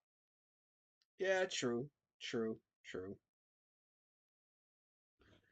He is. But I mean, one of the things that we did under Ron Rivera is we allowed these players to be who they are, and that's another lesson I wanted to kind of convey after watching that blueprint episode of Germany and the interviews that we've seen, from the old team players getting back together, and all the old interviews and things of that nature too. Is let these players be who they are. You know, allow them that freedom. Allow them to be the characters that they are. Good, bad, or indifferent. You know, Ron said, I recognize we got some crazy people on this team. I want them to show that character though. You know, and if people view them as crazy because of their style of dress, like Cam Newton, so be it. Or they go off of something that maybe Steve Smith said, okay, so be it. You know, he allowed these guys to be who they are, and that's what I want for the Carolina Panthers because that shows we have value in these players that we care about who they are, not just as names as players that are gathering stats and gathering money, and doing what all this stuff, in a business type environment, but who they are, you know, and I'll couple that with what I was going to say about training camp because when you take away the experience of the Spartanburg training camp and you make it more of a constructed environment where you don't really get but like 20 or 30 minutes to talk to these players and get autographs, and it's just like it feels like lunchtime in high school. You only get 30 minutes to eat, and then beep, there goes the bell. You got to get to your next class, and it's just like, oh God, oh God, oh God, you know. And then the security team in in the practice field is just like, man, get out, get out, get out, get out, get out, and they start pushing you out, man. And it's just like, bro, it's like I didn't even get my hot dog. I didn't even get my hot dog yet, man. I've been standing around. Bro, it be like that though. Tell me it isn't. If y'all have attended training camp last year, tell me it isn't like that. Tell me it isn't. I love the staff. Don't get me wrong, man. The staff are good people, man. But it felt really constrained, and I'm not a fan of that at all. And it took away my ability to go around and talk to people, in the stands because it felt like a high school football game. You're sitting in the metal stands, and I'm not a fan of that either because I'm just like, man, because us YouTubers have to go around and we have to network, man. We have to to talk to people. That's how we get some of our subscribers, man. Because everywhere I go, I'm wearing my Panthers gear, man. Y'all know some of y'all came in here because of me, man. Talking to y'all one on one in person. And you stuck around for the content and you stuck around because it's me. And I appreciate that. I appreciate that love right there and that loyalty that y'all are showing me because it means we're doing something special when you guys stick. So that special moment that you get to connect with a player, it is incredible. You learn about that player. You learn about them personally. You realize, oh crap, this dude's just a person just like me. It's like whenever you meet like a famous musician or a famous celebrity, and you're like, this dude's human just like me. And you eventually have that light bulb moment where you're like, huh, you know, and everybody has to. Everybody's going to experience that at least once. With Panther players or with a celebrity or with a musician at some point, and you're going to realize, huh, they're just like me. They're just they're the football players are just more built. They've been doing things in their area of expertise for much longer, and doing what they do, So that's why you're there, to meet them. But when you get a GM that values these guys and a head coach that values these guys for who they are as people, you got to appreciate that. You got to recognize that and appreciate that. That's rare. How many other teams in the NFL can you say that really feel that way about their players? Very few, right? There you go. And that's what I want as the selling point for players to come here to Carolina. You know, yeah, we've got something for you. We've got team chemistry. We've got a staff that values you for who you are. It ain't just about the money. It's about playing with a locker room full of great people, that really, really value who you are and want to be friends with you and lifelong friendships. Look at Greg Olson and Jay Stu, man. Lifelong friendship, man. You know, that's special, man. That's beautiful. When I see that in the interview, I was just like, bro, that's golden right there. And that's what I want for some of these players coming in, man. I want that. And for the ones that are already here too. I want that. But yeah, man. Yeah, y'all done heard me yap for long enough. I'm about to do a mock draft. Let's go. This is what we're here for. This is what we're here for. Let's do this nonsense, man. Let's do this nonsense. All right. First of all, y'all already know what I'm about to do. 2 sevens, trade them in for a sixth.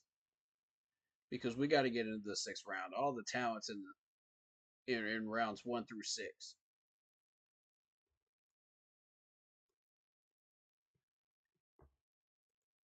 And depending on the ranking system that we're using, you can find about 3 or 4 teams that you could trade with between the 200 range and the 210 range to get yourself a 6th round pick.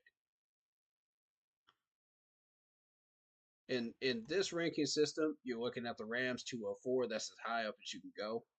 You're not getting the 203, so you get 204. Traded, done. All right, we're in the 6th round. Easy. It's that easy. That's first order of business. I'm gonna do that in every mock draft that I do.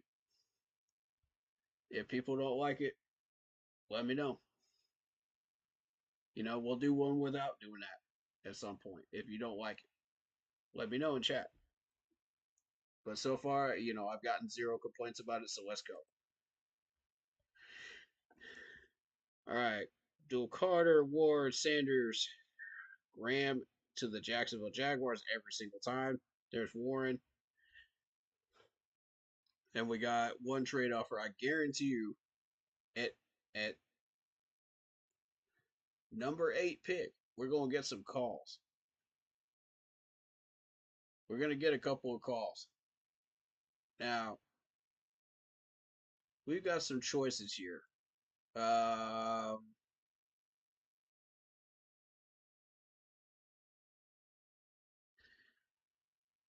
think the obvious choice is John Walker here. We've been using him for pretty much every one of these. I did run a mock last week using James Pierce Jr. just for the heck of it. I ran one with Mike Green too, I think. And also one with I don't think I've done one with Shamar Stewart yet, but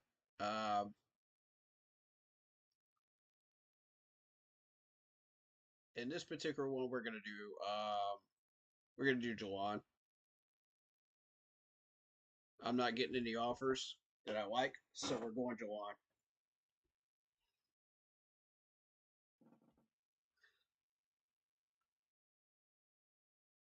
Now, let's see who goes where here. Williams, Banks, Ichabod, Green, Conway Jr. There it goes. Zabel, Harrison.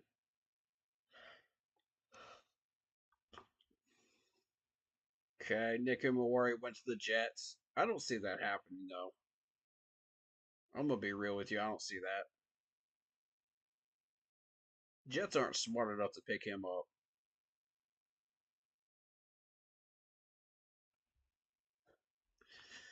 Holy. Okay, Niners. Nah, that's not a realistic offer. That would never happen on draft day. Look at this garbage. Nah. Get that out of here. Jets, nah. I didn't trade with no Jets. Come on now. Just don't know what they're doing, man. I could probably fleece them pretty good if I wanted to. But I'm not gonna do that. Okay. So here's what we're gonna do. We've got Mason Taylor sitting there. Alfred Collins, Xavier Watts, Jalen Noel. I'm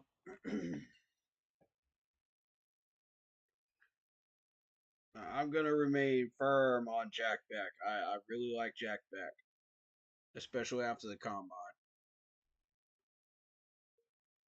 You do have Kyle Kennard here. You got Wyatt Millum. Um, so it all depends on what you want. I know we've been talking to Deone Walker of Kentucky.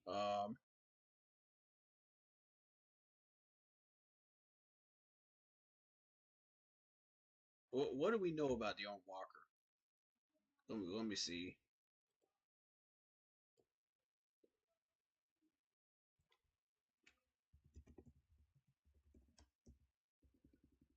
Am I even spelling his name right? Deone Walker. Let me see.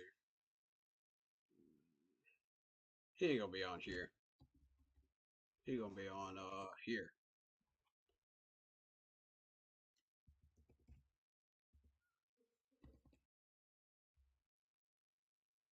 Let me make sure I get the name right.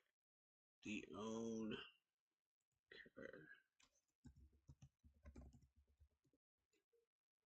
What? Okay. Huh. I spelled it right. Weird. Let me Google him.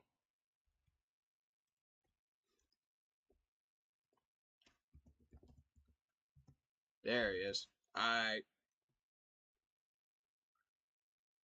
Yeah, I knew he was on there. I knew it.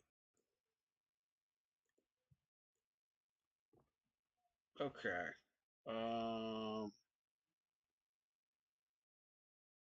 we've got this is the right guy. Defensive lineman, right? Yeah. I'm just looking him up because he happens to be here, and we've talked to him.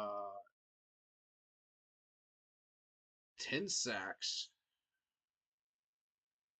He's basically riding on the 2023 year because he dropped off back to 1.5 sacks again. Overall, you're looking at 53 solo tackles out of 132. Nah, that's not what we're looking for.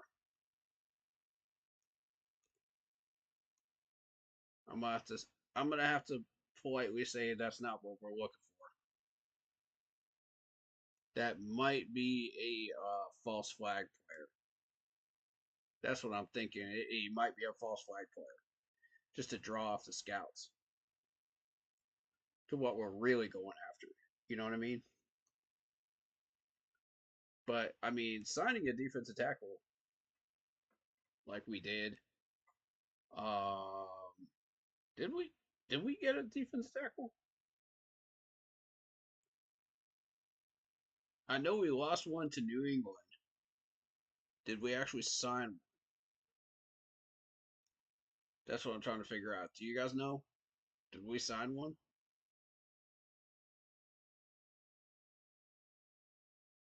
No. No, we did not. Okay. So that's probably what they're going to be looking at. If not today, then in the next couple of days. Because I would like to see a defensive tackle come here, like a big name defensive tackle. Oh, we signed two. We signed two. Who was it? Because they're not showing up on the website right now. Remind me the names. Appreciate you, Wet Willie. Shout out to you. I like the name, by the way. That's great. He's a Wet Willie. That's a great name. Wharton. Did we sign Wharton? Hold up. Yeah. Ah, Bobby Brown. Bobby Brown was the other one. Yeah, I do remember Bobby Brown.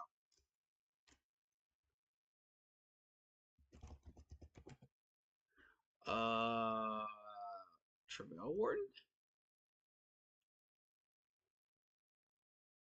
Oh, Treshawn Wharton. That's who it was. Yeah, the Chiefs type defensive tackle. Thank you. Yeah, those were the two I didn't address today. Thank you. Uh, let's start with Wharton here. Not really many numbers to run with here. Well, that's Travell Ward.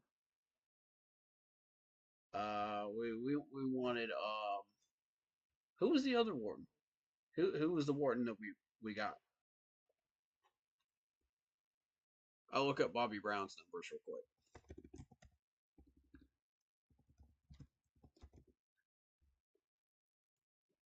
While you let me know who the other warden was,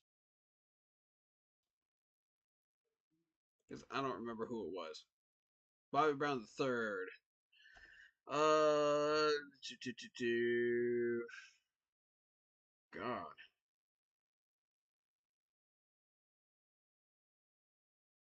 That's what he had in college. Where's his NFL numbers? Tershawn Wharton. Yeah. Where's his NFL numbers though?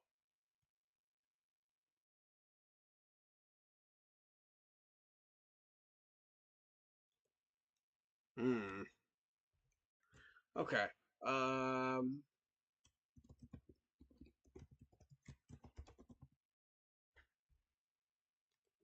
look at a contract.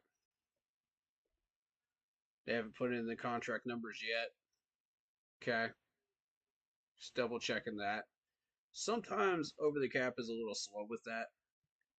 So keep an eye on that. I don't know. He was on the Vikings though. Yeah, exactly. He was on the Vikings. That's what I'm trying to figure out why they're not showing the NFL numbers. Because he had NFL numbers.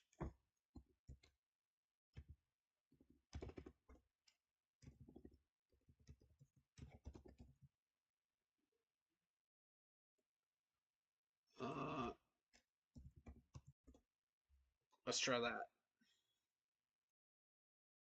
We can try PFF. Let's try PFF. Oh, okay. Here we go. This was for which year? I'm not as familiar with their site, So just bear with me. I'm learning it as I go.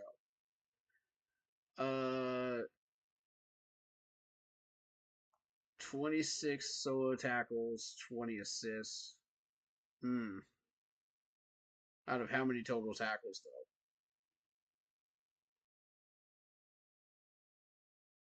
Pass rush grade 56.5.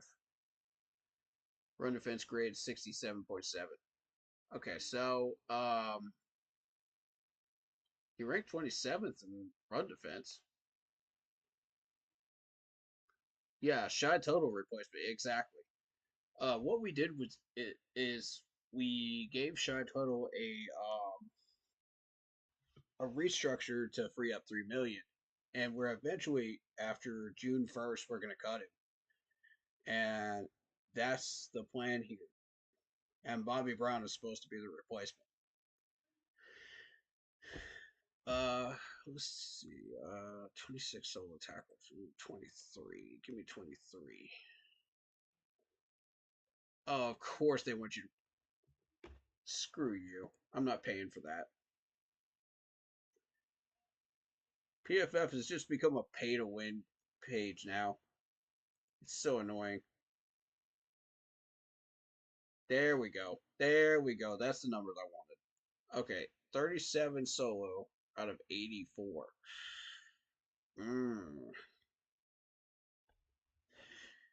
Ah. 9 tackles for a loss, though. You gotta like that number. For them consistently both in 23 and 24. 2 QB hits, 1 pass deflection, and a half a sack.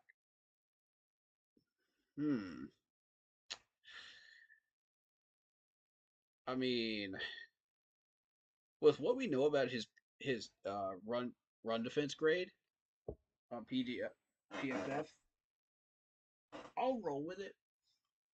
I think it is better than Shy. We'll know more once we see him on the field, though. You know what I'm saying? Like,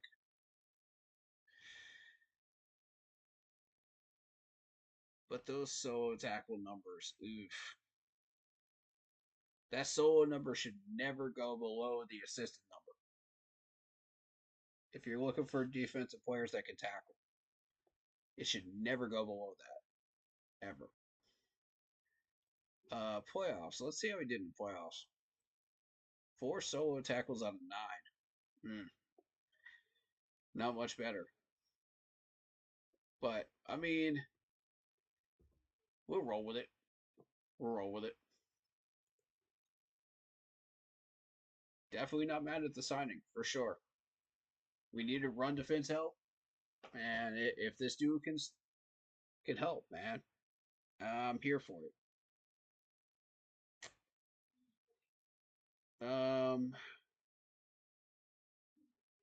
I think that was just Dan saying, we need a defensive tackle in free agency.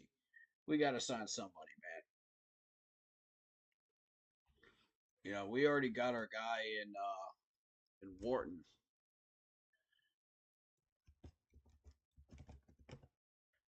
So this was kind of the Shy Tuttle guy. Yeah, for sure. Numbers, are a major deal to me. Because if you're going to play on the Panthers defense, you need to be able to tackle. That's just point blank. That's what I want to build. That's what I would like to see built anyway.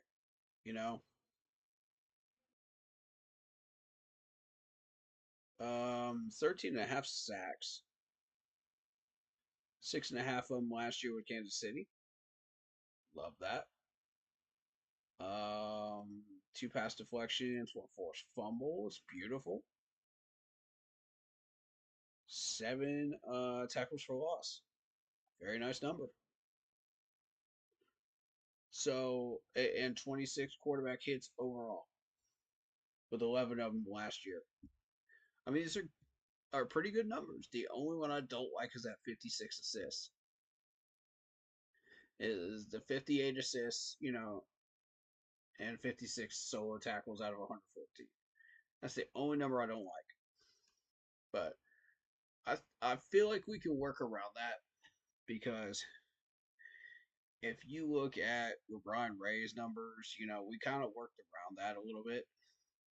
Um, and plus we're getting Derek Brown back, so you won't see Wharton on the field that much because of those reasons. But if we should have a major injury, this is why we're making these moves. Is so we have a Bobby Brown, ready to go in case we need him. And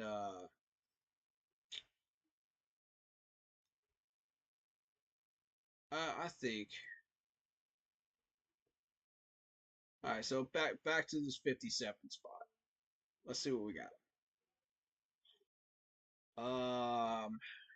Let's kind of go roundabout here. Devin Neal sitting at 115. Wyatt Millham at 79. Jack Beck at 69. If you like Trey Harris instead, you can go Trey Harris here. If you want a guard, you got Tate. You got Jared Wilson here. Good choices. Kyle Kennard at edge if you want to double up. Linebacker, I'm specifically targeting Stutzman here at 119, but that's just me. You guys can do what you want with your mocks.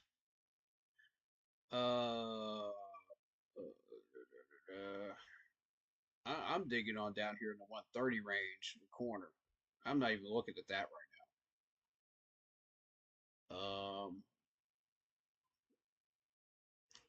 So this pick for me, and I'll explain this again to people that don't know this. Okay, if you're not picking up offensive lineman in the first 3 rounds, you're out of luck. We got lucky with Brady Christensen and Cade Mays. You said Porter.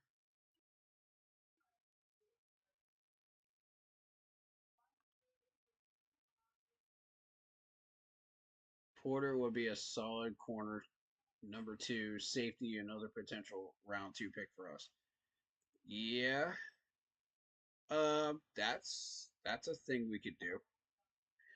I'm not high on Darian Porter, to be honest, but I'm not against the idea. I like Zach Frazier. I like Noah Williams. Noah Williams at corner, and I like Jalen Smith as well down here 246.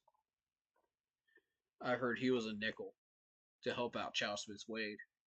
Um, and I'm not quite sure that Chow Smith Wade is ready to make that jump to corner number 3 here. So what I'm thinking is a Noah Williams would be a perfect fit, for the corner number 3 role. You've got your nickel corner already. Run it back with Chow Smith Wade, um, and I think that's the way to go there.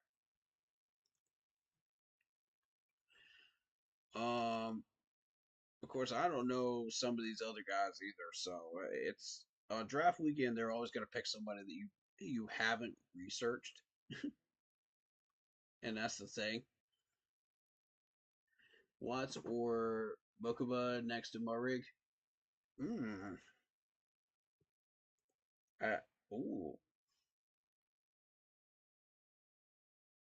I mean, that's intriguing.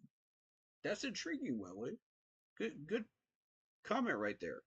Good suggestion.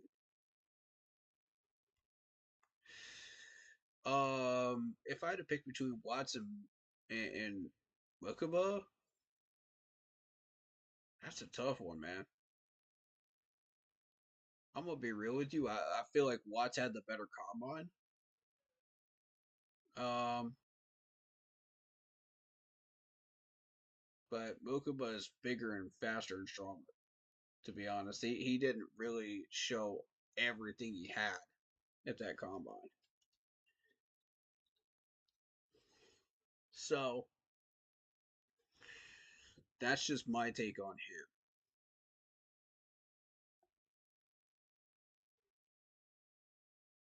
I personally think um, ugh,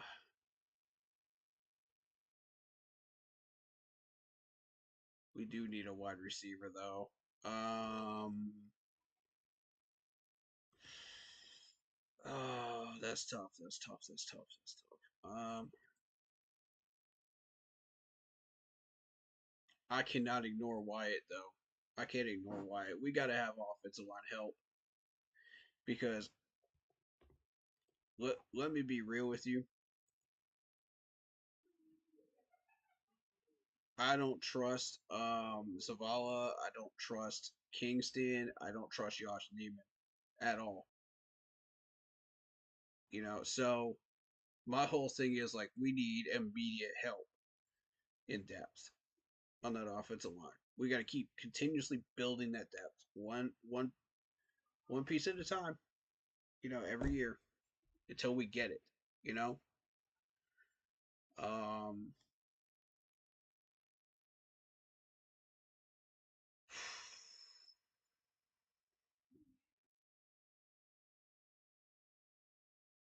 Okay.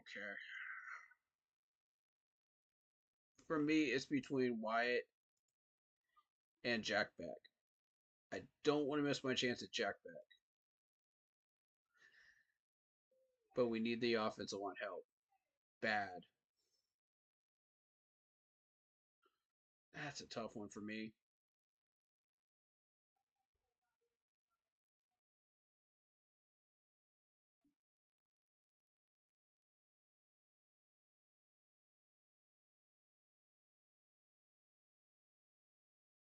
If it's a choice between my offensive line and wide receiver, I'm obviously going to pick offensive line every time.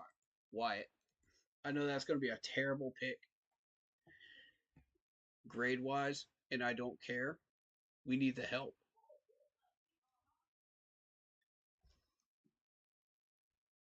I'm willing to sit on it and see we got rewarded because Jack Beck is still there.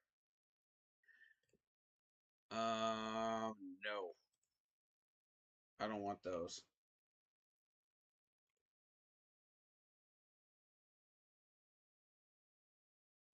Watts is still there.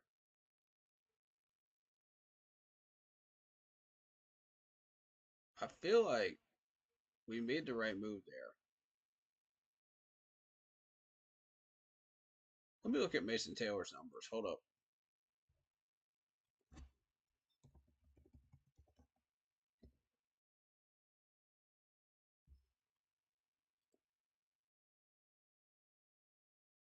Mason Taylor.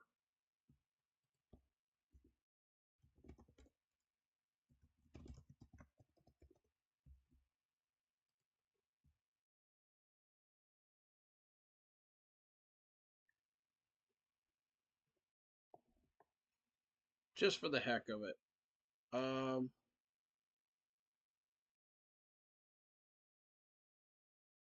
Because the whole purpose of these mocks is just to learn about these players, right? 6 touchdowns. Okay. 1,308 from scrimmage. 1,308 receiving. 10.1 yards per reception. Okay. Just making sure that was what that was.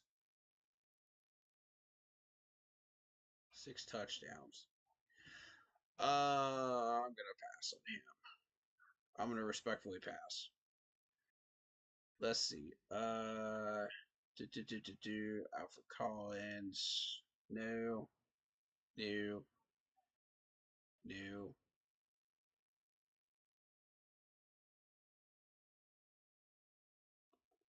Where's the wide receiver at? Ooh, Tez Johnson's still there.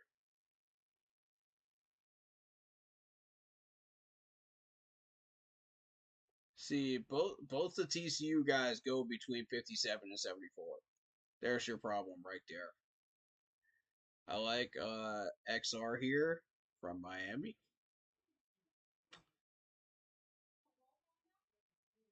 I think Tez Johnson may be the right choice there.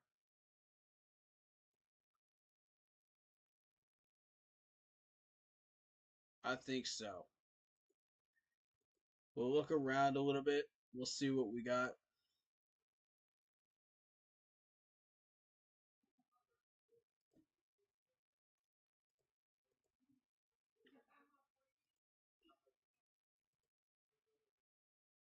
There's Birch. Do you like Birch? Gunnar Helm. Hmm.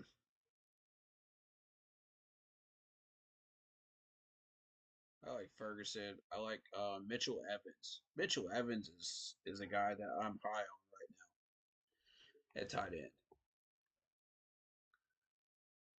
to replace Ian Thomas down there.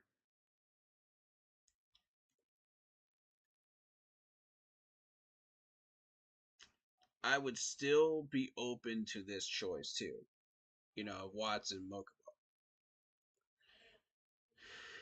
Uh, shoot, shoot. Is there a guy that I feel like if we don't pick him, he'll be gone?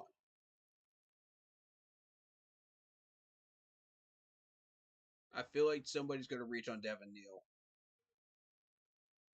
I really do feel like somebody's gonna reach on Devin Neal.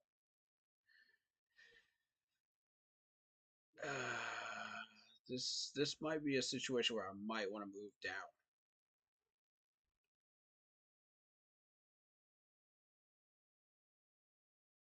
I might want to move down. I might try to find something in between 113 and 141 so I can pick up a Miles Frazier. That might be a good move.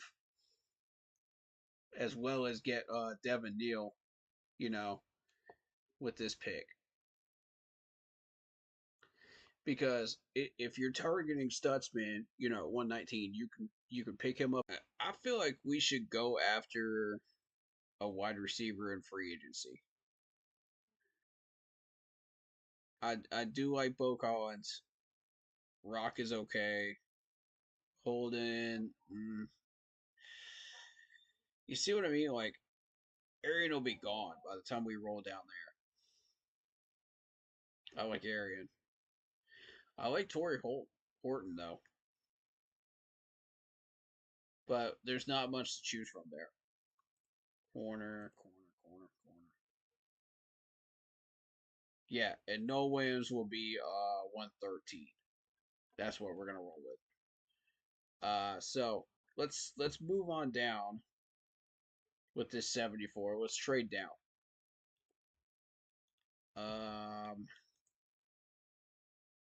How far are we looking to trade down?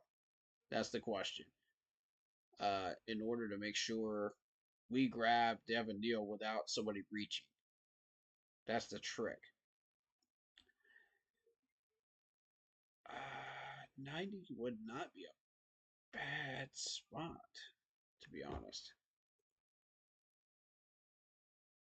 Do you have something I want, though? Ooh, Rams. Okay, 126. And I'll take your 203. I want that. And I want your 6th round next year. That's a. Yeah. Yep. That gives me everything I want right there. That gives me everything I want without having to give up a lot. Traded and done. There's Scat. that we talked to, the 85 ranked Arizona State running back. I'm curious to see who takes him. There we go. There we go. We're getting offers now. Nope. Nope. Nope. And nope.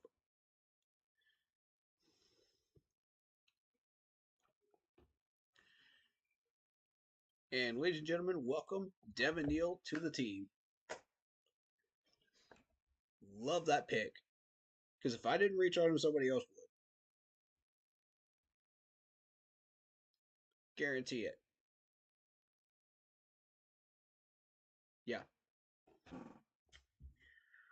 110. Oh, we're sitting right where we want to be, y'all. We're sitting right where we want to be. I don't want a 7th. Nah, I don't want a 7th. Let's see.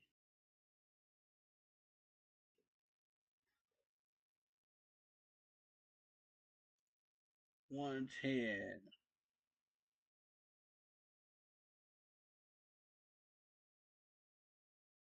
I've seen Stutzman go a little lower, to be real. I've seen Bossa drop as well before. Mokuba's still there. If we want Mokuba, we can get him.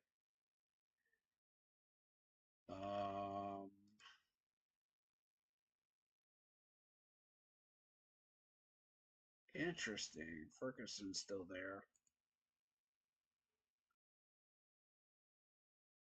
Jackson Slater.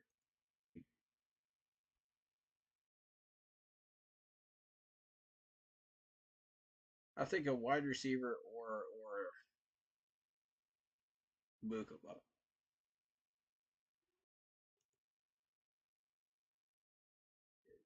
So in my opinion, well,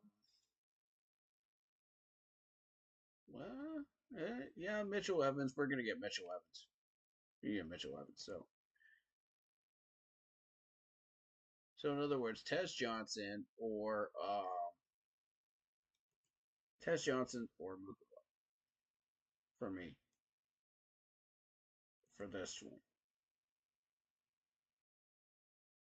Ooh, Ty Robinson. Ooh, we can't miss on Ty Robinson. Yeah, that's a lock. That's a lot. Yep. I'm not even hesitating to pull the trigger on that one. We're grabbing him. 119 and around 5 next year. Nah. You change that to around 5 this year, I'm interested, Titans. But not for next year, no. Nope.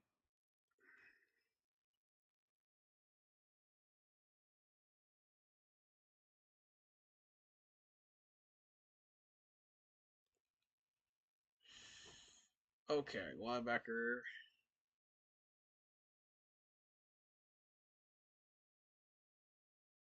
Since I know we're not getting Barrett Carter, I already know this. I'm not stupid. I know our management will never get a Clemson player. Stutzman. Hebo Dolphins. Okay. So keep that in mind. Scat goes to the Dolphins. That's the guy that we met with, right? So if we miss on Scat, Miami wants him. 202. Now that's more of a trade I would go for, trading down. But I've got somebody in mind at 126. That's the whole reason I made that trade in the first place.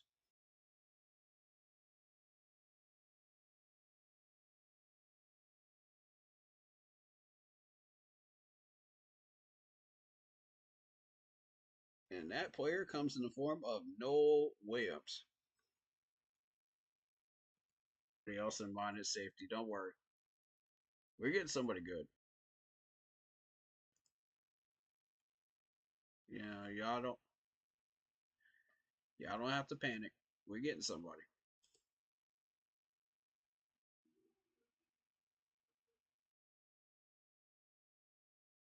Wide receiver, I do see Arian Smith.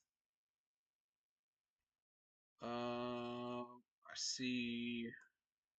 Hmm.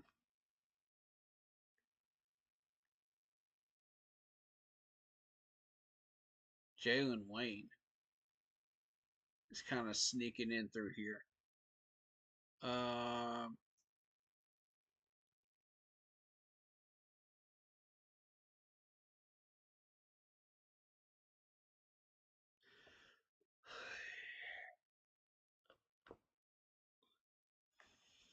Hmm.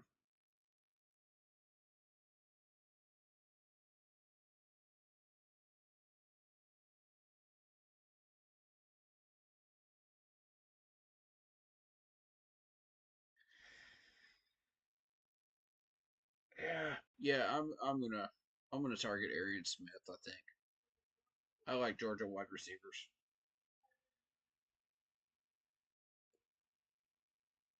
All right, tight end. Tight end will be 147. So we need somebody for this pick. Billy Bowman's a solid safety. Malachi Moore is good too.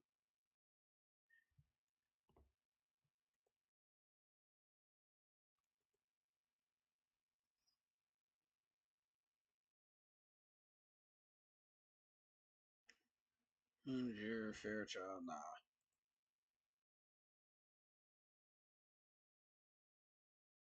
Nah. Alright.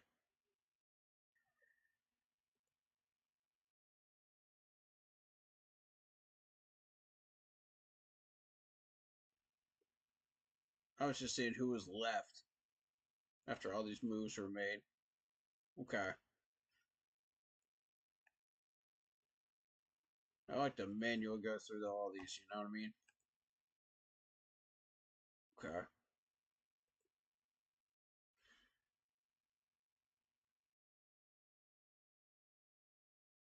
I'm gonna say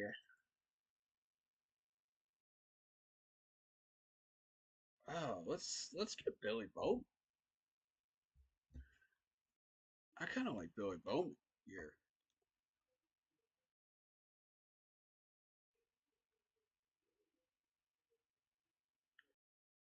I'm not even gonna lie. We get a shot at Billy Bowman, I don't know. I don't know.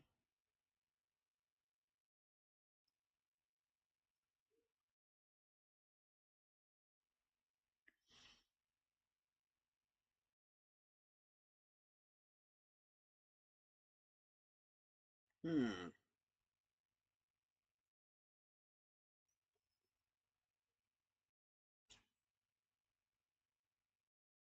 Let me. I got a hunch. Ricky White. My brain just keeps going back to Ricky White for some reason. Let me see.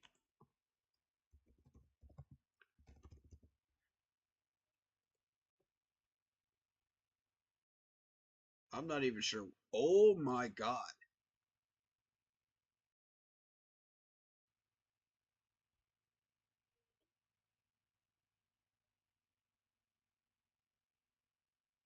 Whoa.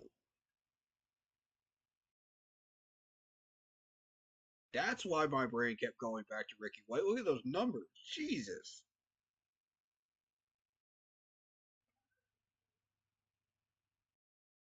That's. Ooh. That man almost hit 1,500 yards in 2023. Jeez. Okay. Okay. For a UNLV player, you got my attention. You got my attention, good sir. Let's see what we got on NFL Draft Buzz on this dude.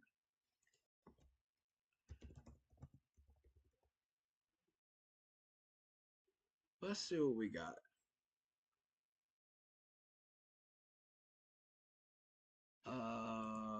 Let's it's Ricky White.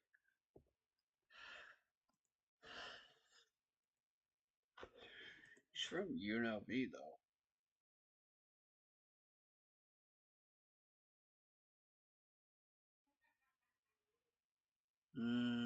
Let's see. Let's see.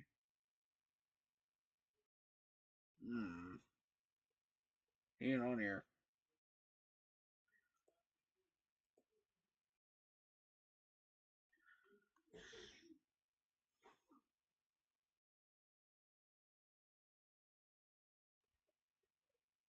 Okay, so I'm looking for. I want 2025. There we go. Let's see. Where are you, sir? Where are you? Let's find him.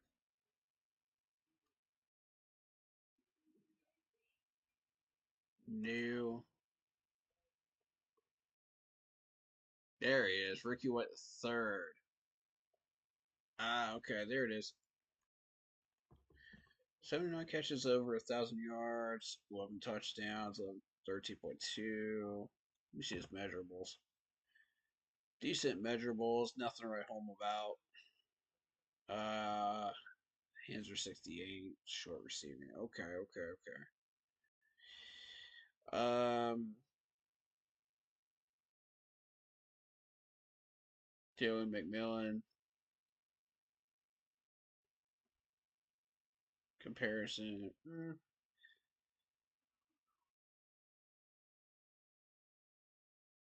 He's not fast. That's the problem. 4.61. We need a fast guy. We need a fast guy with hands.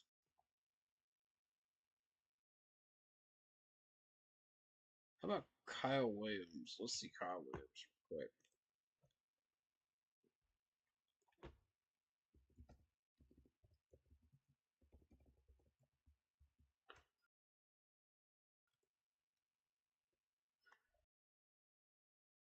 That's decent numbers for a guy from Washington State. Good 40 time. Very good 40 time. How are your hands though? Okay, 75%.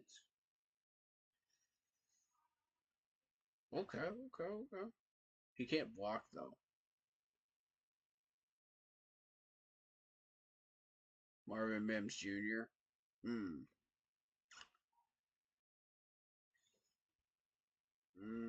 Hmm.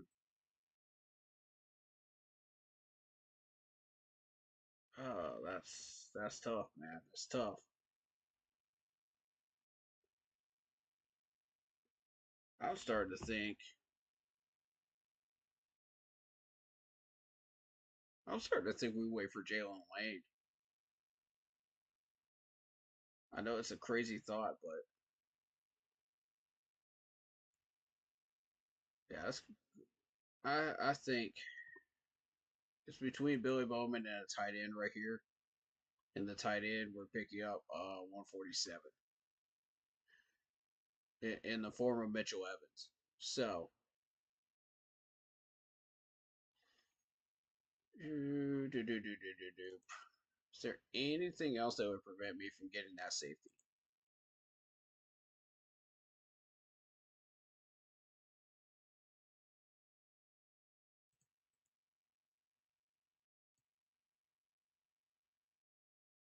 Bassa. Bassa potentially.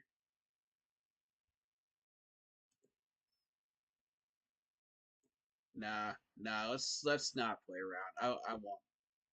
I want Bowman.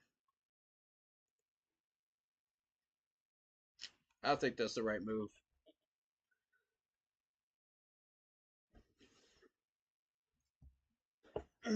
Okay.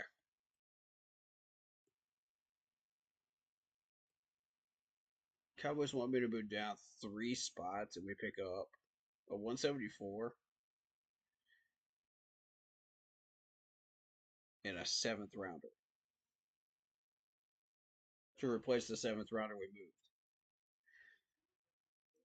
moved.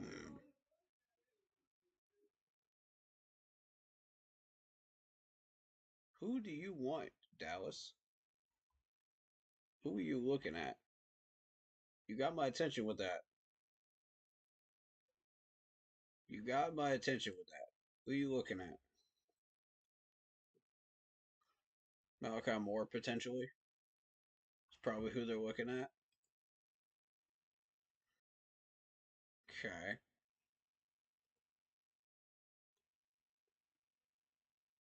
I mean, we want Mitchell Evans. So 3 spots isn't gonna kill us on Mitchell Evans, I don't think. I don't think it would. I don't feel like it would, man. I'm just saying.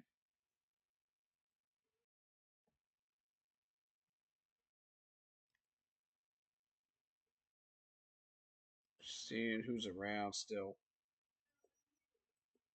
Da, da, da, da.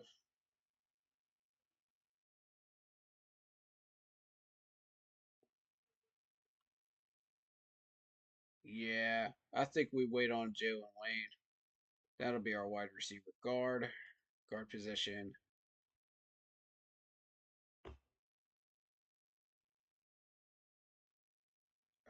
Slater.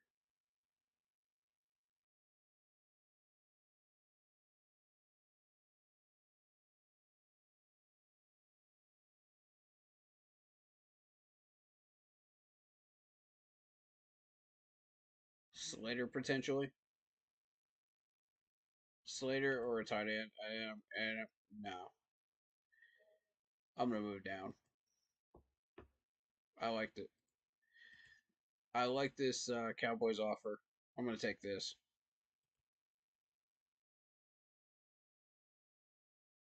Yep. They were after somebody different. Nah, Dolphins. Back off. Back off, Matt. Back off. Mitchell Evans got him. There's our tight end. To replace Ian Thomas.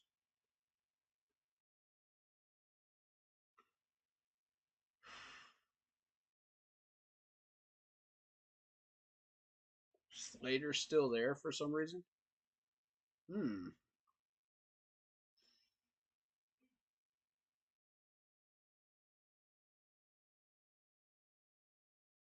We're still waiting on Jalen Lane, I think.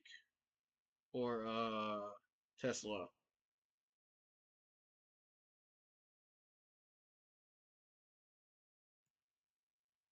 Nope. Slater.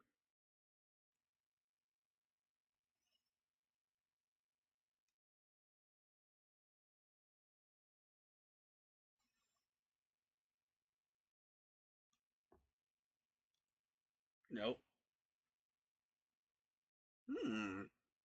Move down 3 spots, we get a 201. Not bad, Chargers. Not bad. That's more of a realistic draft day trade, though. With the Browns. I like that, though. I like that.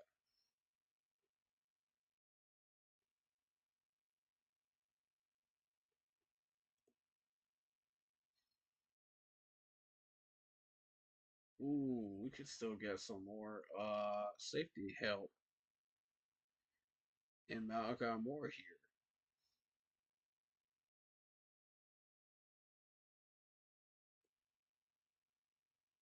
Jack Kaiser's still there. Okay, okay.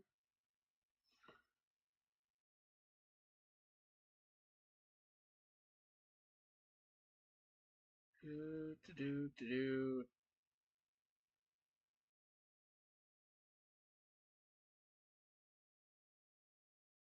Okay.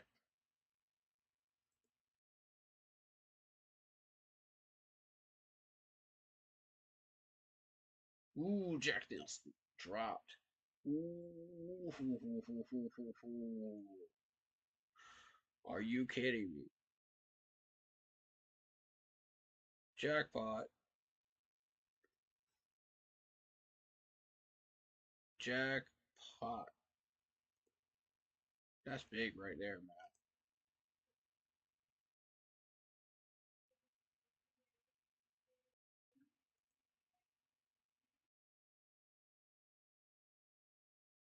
Garrett Dillinger is still there. Mm.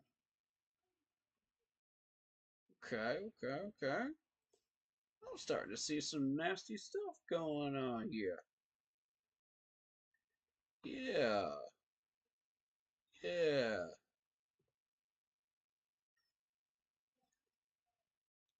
What was that offer? 3 spots. I get a 201.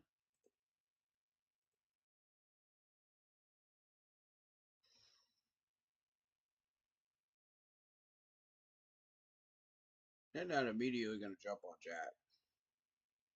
We got a shot. We got a shot at doing something nasty here, man. Look at this. This is a beautiful board. This is the board I want.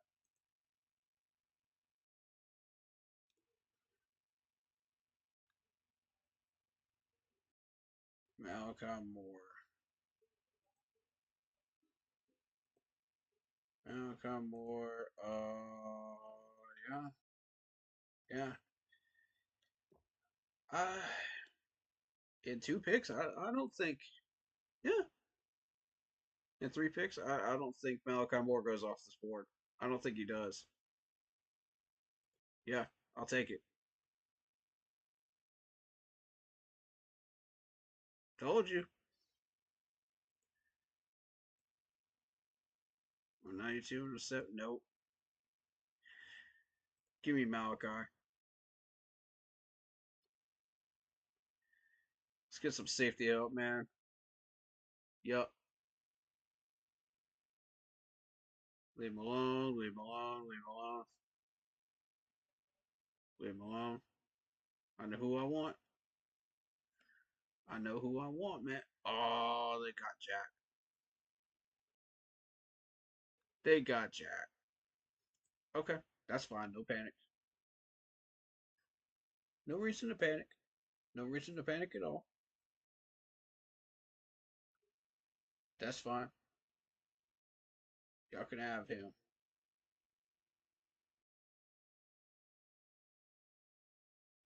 Y'all can have him.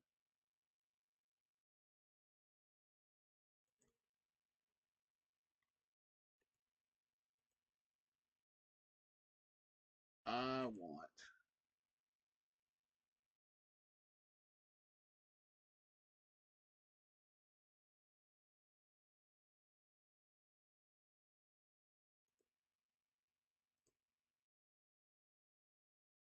That's tough, man. That's tough. I was gonna go for Jack, but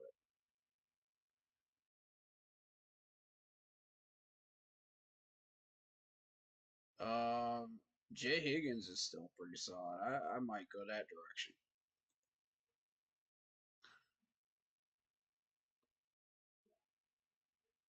Defensive tackle. I mean, we still got Ty Hamilton, Tonka, the Tonka trucks. Luke Lackey's still there. Yeah,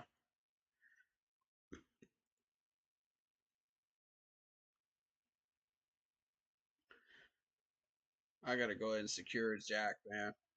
I gotta go ahead and I gotta secure Jack. I can't let him go. If I don't get Jack, somebody else will. Uh, Jay Joyner.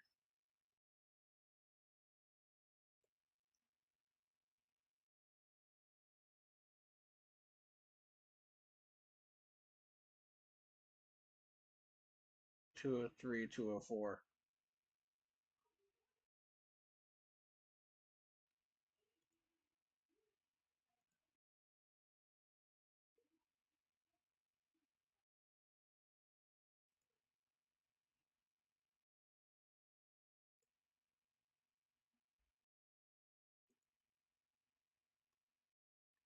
Hmm.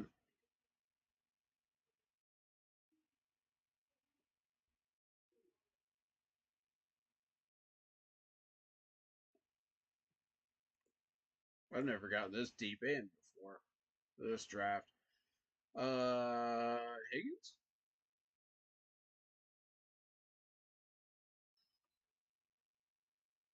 Higgins.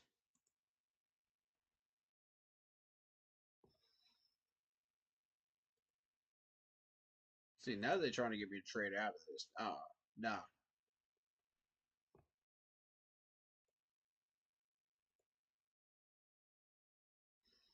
I'm about to get us some more edge rusher help. That's what I'm about to do. I got us a linebacker. Now I'm going edge. Let's go. Let's see. Let me take a look at Jay Joyner's numbers before I go after this dude. Let me see Jay Joyner's numbers.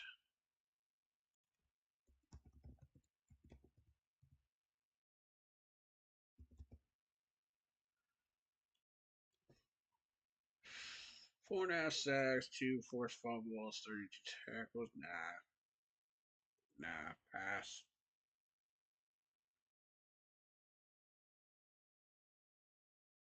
Sorrel.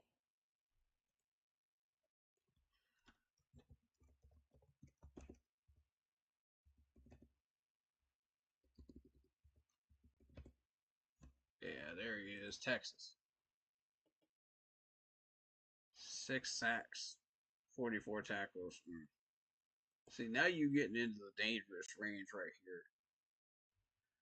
Because none of these guys are it. Um,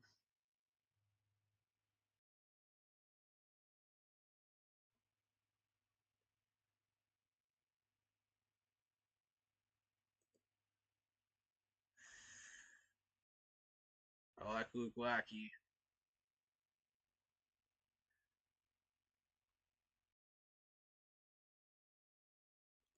I'm going Luke. It's gonna look stupid, but I'm going Luke.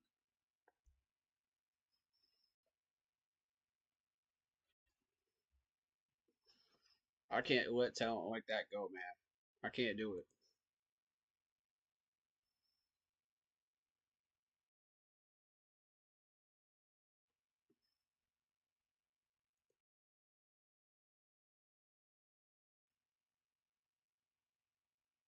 Ooh, Jalen Smith. Jalen Smith's gonna be my last pick. Come on, leave Jalen alone, man. Leave Jalen alone. We need some nickel help. Leave Jalen alone. Don't touch him. Oh, shoot.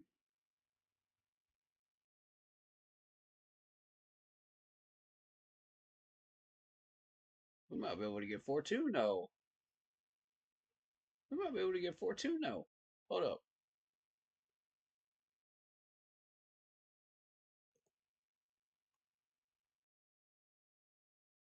Nah, we got to get a wide receiver, though. We got to get a wide receiver. I like Jalen Wayne. I'm getting what Jalen Wayne. We already got our corner in Noel Williams, and I'm satisfied with that. We could rock with that for a year. I know you see some C pluses in here. I know you do. Don't panic though. Look who we got it though. Look who we got though. That's offensive tackle help. That's running back help. You know what I'm saying? That's linebacker help. That's corner help. Safety help. Mitchell Evans. I went back and I got Jack. That's more tackle help. That's more linebacker help. You know, that's a wide receiver. Jalen Lane. I got everything we needed. I had to do a little bit of moving around, but you know, I like it though. That's a good one though. Uh,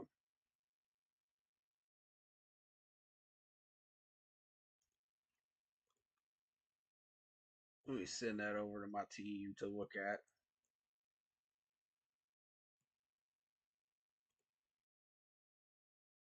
to dig into.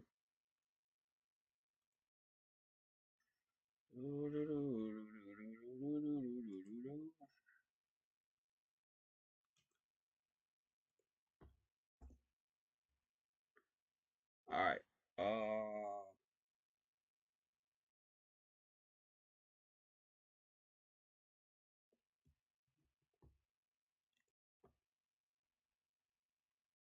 All right. So overall, we got help. Um,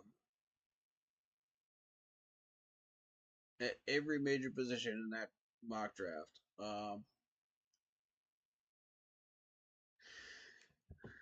Uh, we re-signed Cade Mays. We re-signed Brady Christensen. So I mean, we got all the major pieces, man, on the offense. Now we just got to get depth. That's really it. It's depth on offense.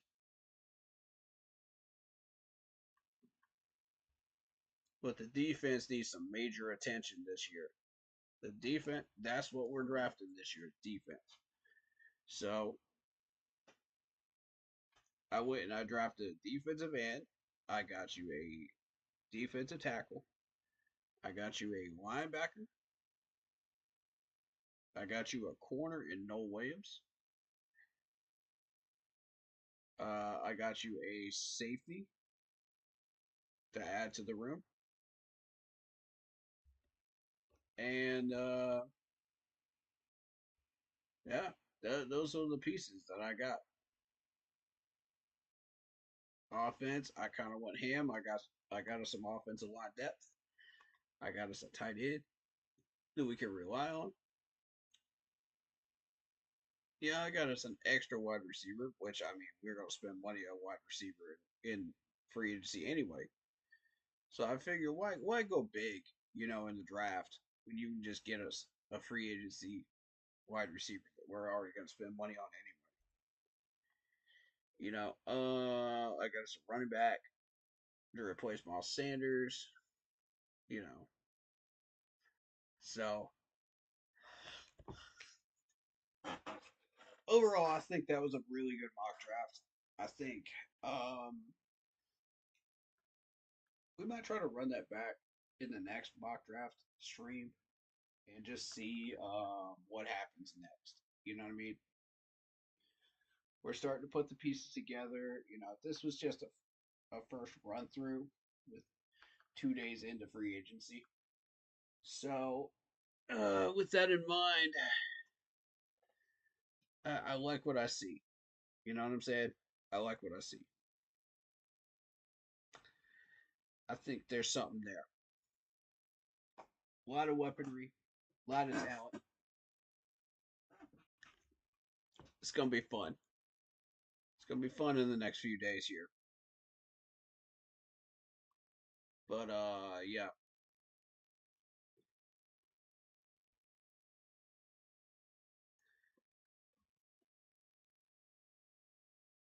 Just in case you missed it, this was my mock draft. Hold up, not that garbage. Get off my screen. Get off my screen. Get the trash off my screen. Come on. Stupid ads. Okay, well, you saw it. You guys got to see it, so it reset itself, so anyway, any last minute thoughts or things you guys want to say before we jump out of here for mock draft stream number 10? We'll be doing mock draft stream number 11 next Monday or Tuesday. Sometimes I do it on Tuesday because I got loaded Mondays, with stuff outside of YouTube. So I apologize about that, if that happens, but we always do it on either Monday or Tuesday. Sometimes it gets pushed back to Wednesday at worst, but it does happen, early in the week. So, make sure you're setting those alarm those bells on YouTube here, so you don't miss those opportunities to see me live and going through this. If you guys want an opportunity to lock in for a mock draft of your own, it has to be all 7 rounds now, or whatever rounds that you decide to trade for. Uh, but you're locked in for the whole thing, all right? So if you decide to lock in, you better be here for the whole thing, man. Because if you aren't there for a certain amount of time, I'm gonna pick your pick for you. All right. So just make sure you know that. So don't come back mad if you know. That's how we roll around here. I got to keep the content rolling, man. I can't be wasting time on stream.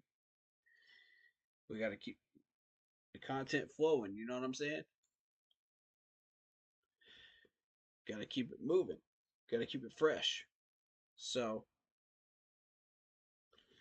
um, but yeah, if you want to lock in your spot, leave a comment, leave a chat message for me on Facebook. Um, through the Facebook page. Here are my socials. You are welcome to do that as well. If you want to go through Instagram, that's fine with me. Those are the official 2 pages that I use a lot. So, that I use specifically for YouTube purposes and business purposes. So, please do use those to contact me if you need to. But there you go. Keep in mind it's 1W when you're typing in Shadow Word. So there you go. If you are a content creator and you want to get your hands on some content like this, go check out Lindara Ty on Instagram. Using her last name first, Ty, T-A-I Lindara, Lindara.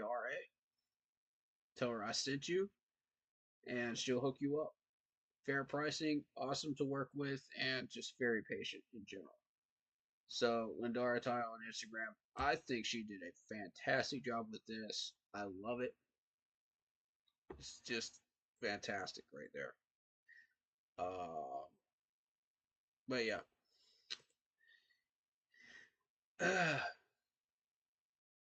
We'll be back for a mock draft stream number 11 next Monday.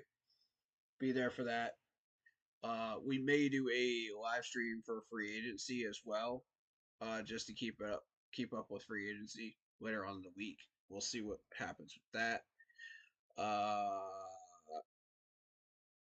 It may be Thursday. It may be Thursday when I decide to do that. So we'll see. We'll see what we want to do. But I got to do it before weekend though, because once we hit weekend, I can't do it. So,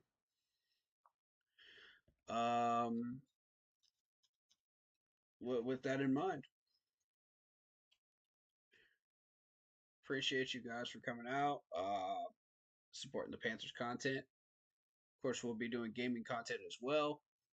Make sure you set your alarms for that if you're interested for that. But yeah, like and sub. If you like what you see, like and sub. Hit that. Comment if you feel like doing so. And don't forget to check out the Facebook group page for in-game posts, polls, opinions, and reactions to NFL news, such as scheduling for the channel and for the Yahoo Sports app, Fantasy Football Week.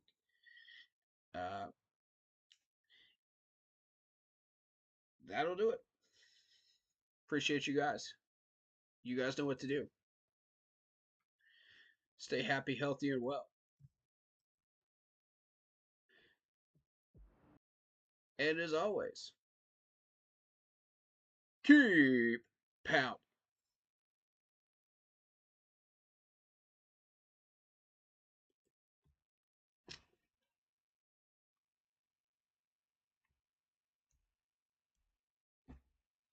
With plant-based moisturizer. There we go.